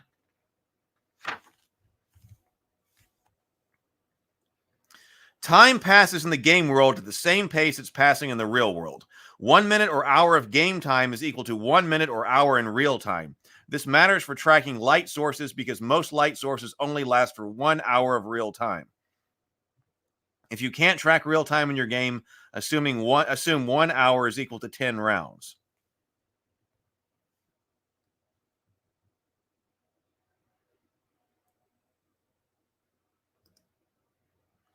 Let's see.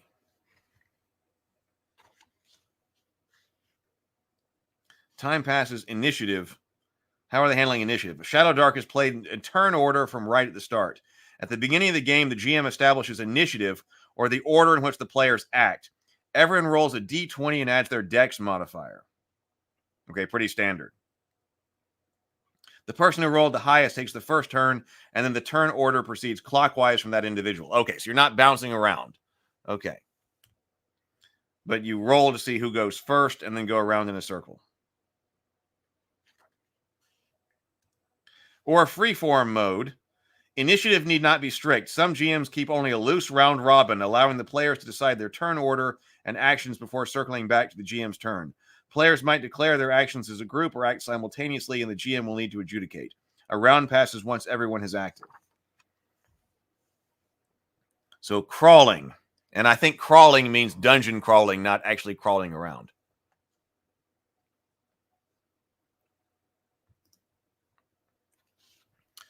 Let's see. The Shadowdark is any place where danger, darkness, and myth reign supreme. It could be in crumbling ruins, ancient mountain strongholds, or mysterious towers. It could be in gloomy forests, trap-laden pyramids, or haunted sea caves. As long as the characters are going into danger with swords, spells, and torches ready, they're going into the Shadowdark. So characters are in crawling rounds when not in combat. They're exploring, talking, and engaging with the environment. Vision. All characters need light to see, but that's not true for the darkness-adapted beings in Shadowdark. Note that any area outside of the light source's illumination is in total darkness. Most light sources last for up to an hour of real time and illuminate a limited area. Players have two options when lighting more than one light source at a time. The newer source rides along on the current timer. Extinguish all old light sources. Start a new timer with the fresh light source. The GM can make rulings counter to the above, but the purpose is to make tracking light timers simple and not frustrating. While in total darkness, a creature who is not darkness adapted has disadvantage on tasks it undertakes that require sight. Also, the environment becomes deadly. The GM checks for random encounters every crawling round. Every round, you're going to check for a random encounter. But I think it was a 1 in 6 chance of a random encounter. We are using close, near, and far. Climbing speed, falling speeds, moving through, swimming. During crawling rounds, the GM can allow the players to regroup. PCs within reasonable reach of each other can come together into a marching order. They can also move as a group, taking a round each time. When needed, initiative shifts back to turns. Conditions, actions, encounters, resting, random encounters in risky, unsafe, or deadly. And campfire. In many cases, adventurers need a light source while resting. Characters can combine 3 torches into a campfire that can't be moved once lit. A campfire lasts for up to 8 hours while at least one character remains near it and casts light out to a near distance. We've got rules for stealth and surprise. Here's combat. Actions: melee attack, ranged attack, cast a spell, improvise, multi-attack. Damage. Oh, you can choose to knock a creature unconscious instead of killing it if you reduce it to 0 hit points. Got to be aware of that. Very easy way to take prisoners. Weapons double the damage dice on the attack. For spells, double one of its numerical attacks. Overland travel, downtime.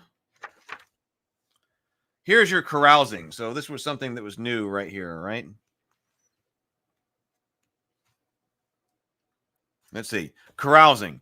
When you return from the Shadowdark, you can carouse to celebrate your heroic exploits. To carouse, each participant pitches in for the cost of the event. Then each participant rolls 1d8 plus the event's bonus to determine their outcome. So here's your cost of the event. When you return from the Shadowdark, you can carouse to celebrate your heroic exploits. To carouse, each participant pitches in for the cost of the event. Then each participant rolls 1d8 plus the event's bonus to determine the outcome. Each character gains the XP noted for their result, along with other ill or positive effects. If the group decides to play out the result of an individual roll, the entire carousing group is usually present for the events. So if we pay 30 GP, that's a worthy night of drinking and festivity. 30 gold coins. Oh, PH makes a note that's 8 hours real time. That is a great point.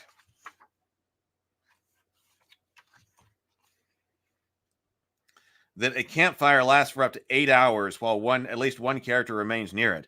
That would be 8 hours of real time.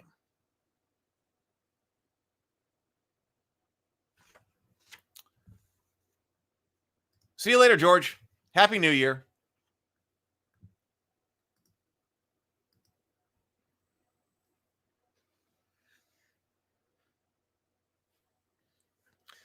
So then we get a +0 bonus to our roll.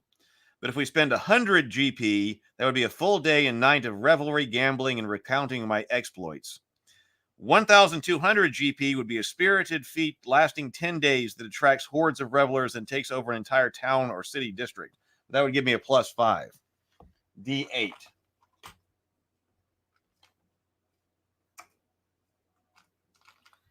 So if I get a +1 bonus, 2 would, and so that'd be a 3. You wake up in the gutter with 15% of your total wealth spent, but gain 3 XP. Okay. 5, which would become a 6. The Thieves Guild bilked you for 5% of your total wealth. Gain 4 XP. Is this the only way to gain XP?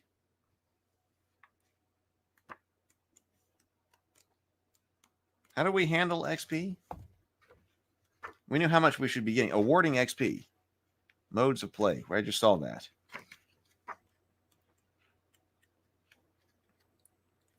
Awarding XP. Characters gain XP from the valuable treasure and boons they earn during an adventure. Okay, so the treasure gives XP. So this is a way to spend treasure to get more XP. That's my understanding. Is that right? By spending treasure, you can get more XP. Oh, Inner Light's on the carnivore diet. Yesterday was my first day on the carnivore diet. We'll have to hit the store again in a bit to pick up more chicken pieces. I'm thinking about doing that too. I was trying to think of things that would help me in the new year.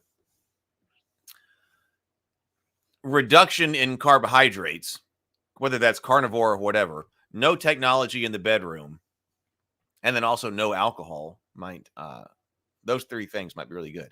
BGD says, don't forget to like today's stream and help the morning grind hit a broader audience. Yes, there may be people out there who might be on YouTube right now who would love to be joining us right now, but they don't know it because the YouTube algorithm isn't pushing it out to them. So please do hit the like stream.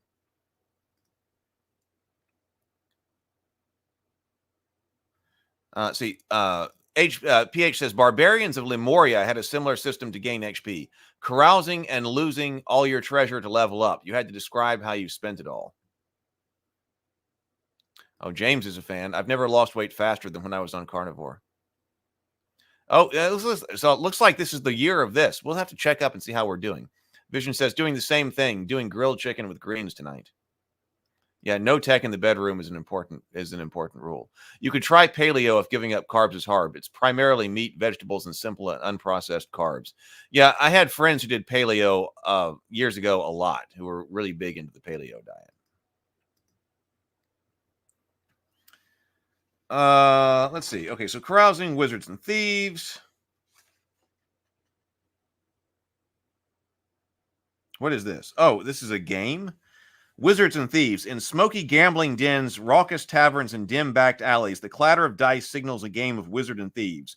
Wizards and Thieves is a fast-paced betting game beloved by gamblers of all stripes. Use it when you want to play out a wager using a quick system. To begin, the players agree to a number of coins that will be brought to the game, typically 20. Each player adds 6 coins to the pot. A player rolls 3d6. The player with the highest result becomes the active player. Gameplay moves clockwise from that person. Rolls of wizards, 6s, and thieves, 1s, cancel each other out on a 1-to-1 basis when determining majorities. Ignore results of 1 and 6 when adding or taking from the pot unless no other die type remains. Gameplay. The active player declares wizard or thief before rolling 3d6. Declared thief, rolled majority thieves.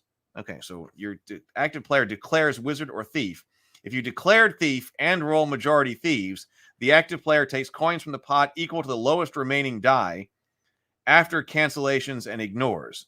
The active player goes again. Declared thief rolled majority wizards. The active player adds coins to the pot equal to the lowest remaining die after cancellations and ignores. Play passes to the next player. Declared wizard rolls majority wizards. Everyone but the active player adds coins to the pot equal to the lowest remaining die after cancellations ignores. The active player goes again. Declared wizard rolled majority thieves. The active player adds coins to the pot equal to the lowest remaining die after cancellation ignores. Play passes to the next player. No wizard or thief majority. Play passes to the next player. Rolled 3 wizards. The active player takes the whole pot. The game ends. Roll 3 thieves. The pot is split evenly among all the remaining players except the active player.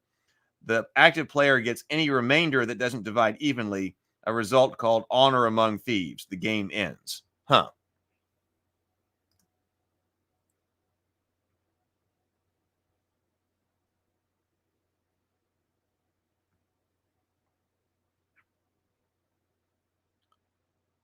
Let's see. For PH says, by the way, I don't know if the campfire was meant to be 8 hours in real time. I was just entertaining the idea just because of the torches. It would be funny, though. Well, I didn't think about that as I read it. I was thinking, because I'm just so used to thinking of in-game time. And so I thought, that would be 8 hours in-game. But then when you said 8 hours real time, yeah, that kind of sounds like it to me. Is there anybody else who can provide clarification on that? Because it does seem like all time. It says in here, all time is real time. So if you camp, I mean, you could game all day around a campfire as long as the characters are always around the campfire. It sounds like you won't actually do that. You probably aren't actually ever going to do that. But it does kind of seem like it. It seems like then that if you create a campfire, that you just you don't have to worry about light, basically, while you're sitting there.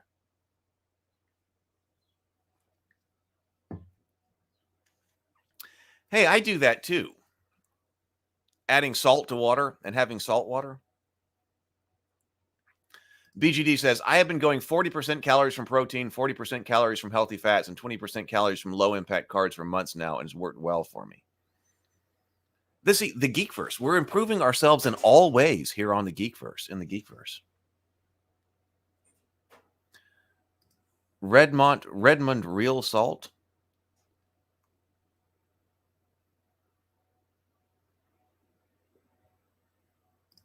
Right, exactly. You won't get very far if you're huddling around the campfire.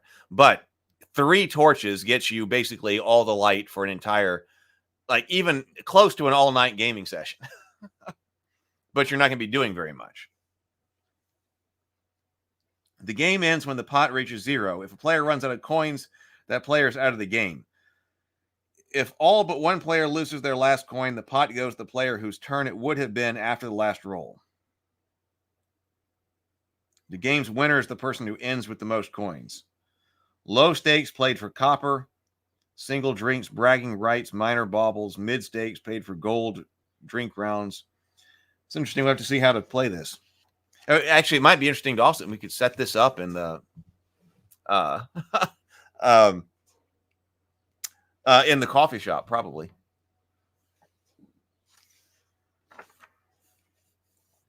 Example of play. I do like examples of play, but we probably went through that before. So the section for Game Master. What's the Game Master supposed to do? The players. Core ethos. These are the Shadowdark's core principles and foundations. All right, let's take a look at that. The most important time is the most important resource. It must haunt the character's every decision. They don't have time to search every floor tile for a trap. I agree. Time, you've got to integrate time into a game. You've got to, and make it the most important, or it can be the most important resource. It's, you know, because that's why you don't search everywhere all the time.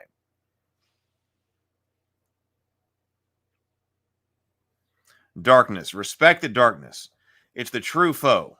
Few things can hold it at bay, and nothing must make those prized tools obsolete. Few things can hold it at bay, and nothing must make those prized tools obsolete. Gear. Gear is precious and limited. Give value and utility to all of it. Action economy. PCs get just 1 action per turn. Make it count. Use multitasking for boring small stuff. Information. Dispense information freely. If the characters test the floor where there's a trap, they find it. Distance. Close, near, and far distances are loose and don't require precise measurement. Nobody wants to miss firing an arrow into a dragon's eye because of a mere 5-foot deficit. Danger. Casting spells comes with great risk. Magic items are volatile. Fights are fast and unfair. Monsters are insidious. Rewarding investment. Honor what has been earned. If a character learns a new language, make it matter. Allow new titles or iconic deeds to live an impact of that character's lives. Stat checks. Most characters automatically succeed at what they are trained to do. Use only stat checks when there's time pressure and failure, and that has dire consequences.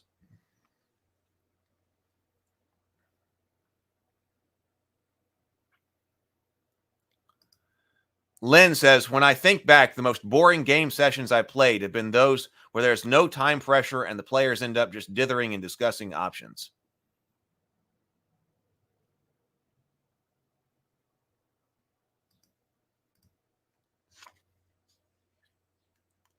Stat check. So on balance, be unpredictable.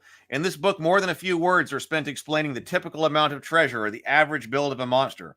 But typical and average adventuring is not the goal.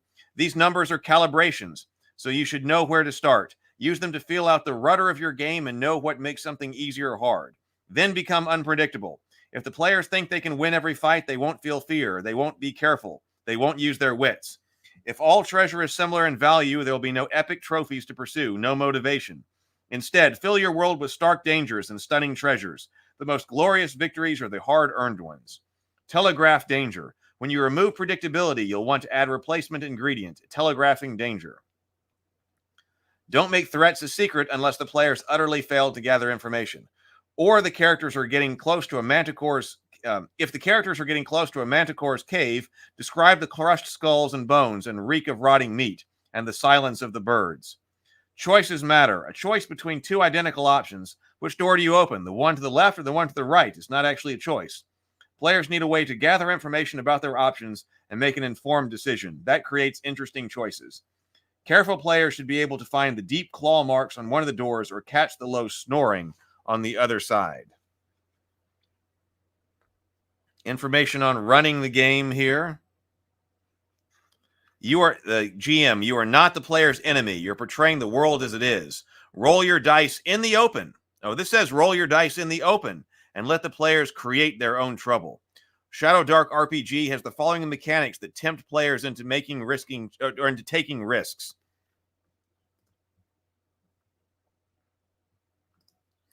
Random encounters. Characters push their luck the longer they linger in dangerous areas. Not all wandering monsters are hostile. See reaction checks on page 113, but there's no guarantee. Light timers. If the characters run out of light, they have a poor chance of surviving a monster attack or a deadly trap. Resource management. Gear slots are precious.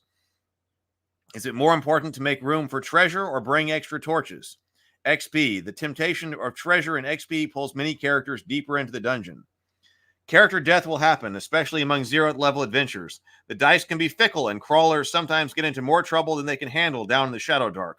When a character dies due to the player's choices and it makes sense, it was just death.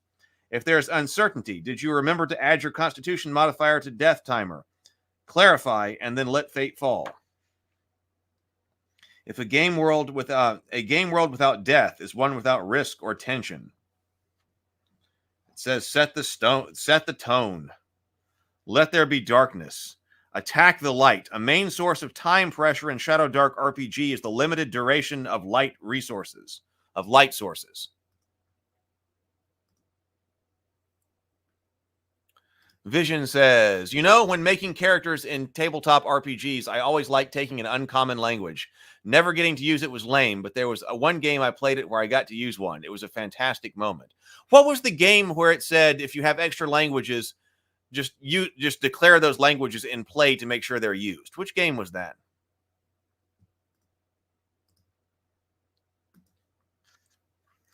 So attack the light. A main source of time pressure in Shadowdark RPG is the limited duration of light sources. Don't let light sources be set it and forget it. The characters must protect their light sources and keep them from going out. Here are some ideas of how to attack the light source. Imperil torches and lanterns on random encounter tables. Have enemies try to extinguish light sources. Have opposing spellcasters hit their target of light spells with dispel magic or other magic neutralizing effects. Have the environment put other light sources at risks. Gusts of wind, dead magic zones, thin air, dripping cave ceilings, explosive gas, falling debris. Remember that dropping a torch or a lantern might extinguish or break it. Light mishaps on a D6. Dud, fire, air, water, earth, spark. Modes of play. Mix and match these optional rules to create new challenges and gameplay styles. Blitz mode. Light timers last 30 minutes. Chaos mode. Reroll initiative at the start of each combat round. Deadly mode. Death timers are always 1. DC 18 int to stabilize dying. Fatality mode. Characters die at 0 hit points. Grinder mode. With each successful rest, you only regain 1 stat damage per stat, and HP equal to 1 roll of your hit point die. Dwarves roll with advantage. Spellcasters choose 1d4 lost spells to regain after a successful rest. Hunter mode. Defeated monsters grant XP equal to half their level. Momentum mode. You have advantage on checks to repeat an action you failed if you try the exact same action again next turn. Damage dice explode. I do love exploding damage dice. If you roll maximum damage on a roll again and add it to the total. There is no cap. Pulp mode. There's no maximum luck tokens that you can have. Players start every session with 1d4 luck tokens. You can use a luck token to turn a hit into a critical hit. You can use a luck token to take an extra action. You can use a luck token to force the GM to re-roll a roll. We've got information on traps and hazards. And now we get back to the gauntlet and awarding XP. Something happens tables. Rumors are random tables. James says, the possibility of character death is very important. I agree with that philosophy. NPCs, NPC qualities, rival crawlers, party names, Shadowdark maps,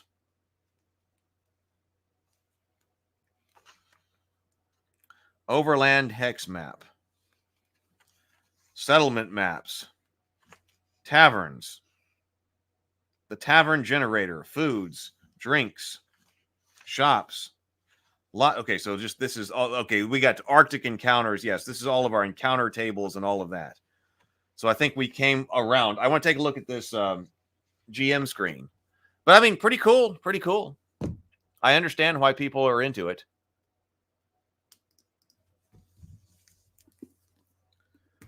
Let's see. We do have these cards right here.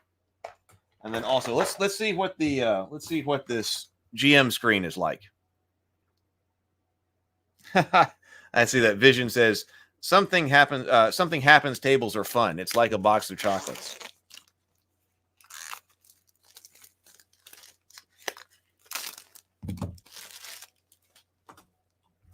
All right, so here's our GM screen. Oh, it's a little bit taller than I thought. A little bit taller than I thought. It's only 4 panels though. It's not a 6-panel screen.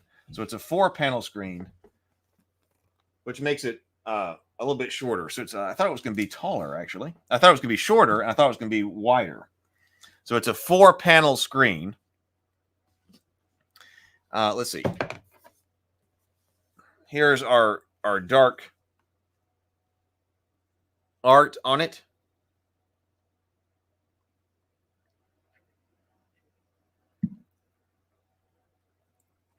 That's the Shadowdark. And then let's see. So on it, we've got tables for NPCs. It's fascinated by what does it say? What does it give us on the screen? NPC. So this Shadowdark chooses to give us NPC age, ancestry, alignment, wealth, and characteristics.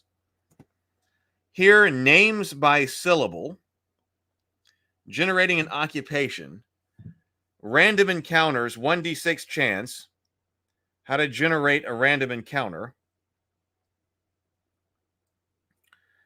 unique features of treasure, and notes on XP for treasure quality and luxury items. Those are interesting choices for the interior. I'm always curious as to see what, I did a whole series on on different GM screens and whether or not I think they were any good based on mainly what they choose to put at the game master's fingertips. Like, to me, also, this seems like something that should be on the screen would be weapon tables. Now, I realize, I guess maybe I would be very interested to know, did anybody watch a video about the philosophy of what goes in the game master screen? I would be curious to know, because something like weapons and armor, that seems like something you would want to reference, especially in the middle of combat fast. Or distances. See, I'm skeptical, I think, in general, of the random NPC stuff, the random NPC generators on Game Master screens. But that was the original 5th edition screen. The original 5th edition screen on this channel, I was very critical of, because first of all, there was a lot of empty space on the inside. And they also spent a lot of time, they also spent a lot of time, or a lot of space on things like NPC random generation. And I guess they're trying to say, maybe they're trying to say, hey, this isn't all about combat, but you'd think, like, what is going on in the danger of the dark? Of course, we do have the random encounters here. So that's good. But treasure, treasure is something you reference after the danger has subsided. And also over here with like luxury items, there's a lot of space spent on luxury items. Inner Light says, I like this one. Weapons in combat are almost always memorized by the players, but the ability to create an NPC on the fly is something the GM would need. So, Inner Light, is a fan of the NPC generator on the GM screen.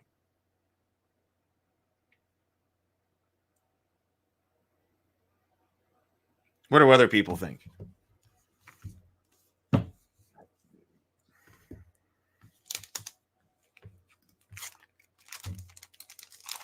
Let's see what these are. To wrap up Shadowdark, and also an extended length morning grind here on this holiday morning.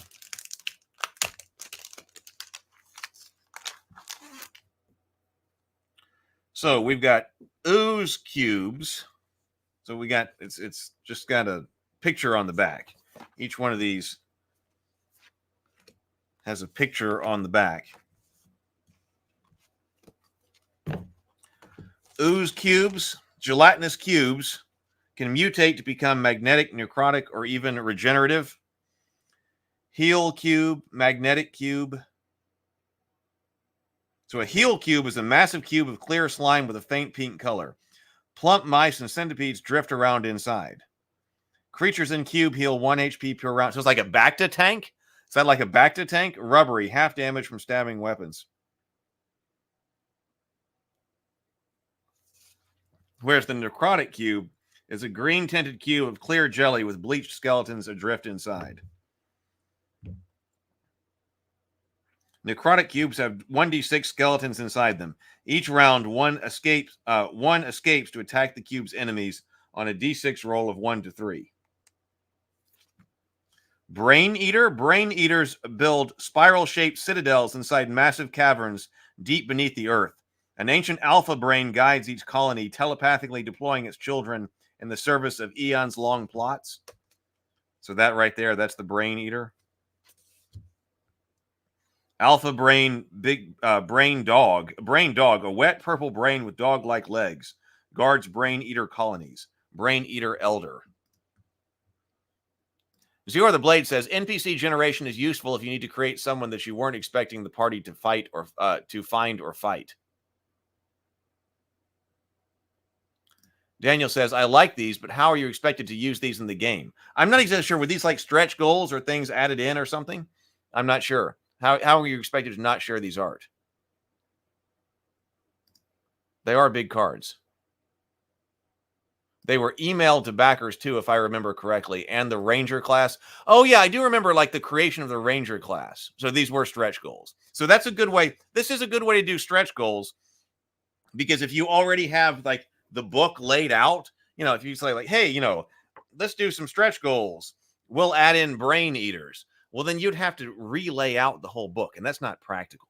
That's not practical. So something like this with cards is a reasonable way to do stretch goals. Ranger class was a stretch goal too. I remember watching the stream Kelsley designed the class on. Yeah, she did that live on a stream. I remember that. Masmet the Mesmerist. A malevolent sorcerer who has mastered the arcane arts of illusion, hypnotism, and deception. Among Masm's collections of mysterious bulbers and trinkets are the skull cap of Ord, a bronze helm emblazoned with a radiant eye that amplifies the potency of his spellcasting. His disciples revere him as an all-wise sage who wishes to guide his people in a utopian age of wonder shown to him by the spirits. They do not realize their jealous loyalty is spurred by his magical manipulations. So an NPC here. Crabstrosity. Crabstrosities are massive territorial abominations that were once giant crabs. Eldritch energies emanating from beneath the seafloor warped them into insidious predators. Crabstrosities accumulate scattering of rare and wondrous objects in their guts and throughout their caves. Between both places, a crabstrosity has 1d6 of the following. Is this like Moana? Is this like the crab in Moana?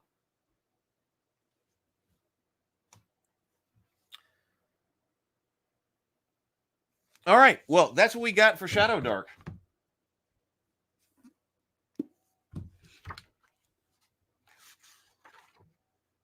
I hope everybody enjoyed this. So I enjoyed it. I enjoyed taking a look at it. We've done several streams and looking at the original Shadowdark and stuff like that. Oh, yeah. Daniel says, oh, I was just thinking about the Moana crab. So yeah, that maybe it was. Well, anyway, that's fun. I like these. I'm glad that I went ahead and got the physical version. I don't know what type of game to play. I wonder if we could build this out in some way in the coffee shop. So, all right. Well, let's see. What do I need to do? I need to actually plan out what I need to do. We're closing in on noon here. I need to watch Terminator 2 sometime between today and sometime between now and tomorrow night at 7:00. I'm trying to decide like what I actually want to do with the holiday, because after the holiday, I want to start. I'm thinking about like 14 days of pretending like I'm here in a winter cabin to get a bunch of work done. I need to plan that out though. Tonight, I got to go to the parents' house. So I'm kind of thinking that I just kind of say today's a holiday. Haven't seen the parents and my brother and other nephews and nieces in a while because we had to cancel Christmas. So I'm thinking about maybe I should just watch the movie and then go over to their house, watch the football game, enjoy myself, and then tomorrow really get on things. So we will see. But anyway, I hope that you have, if you didn't play games last night, maybe you're going to play games now. I hope you have a wonderful New Year's. Enjoy the holiday, or be creative and constructive and productive. I can't do that with the parents. We're watching the football game with the parents. Football game is being watched with the parents. But be creative, be constructive, grind on. I'll see you tomorrow. And even if this is a holiday, then we'll get down to work tomorrow.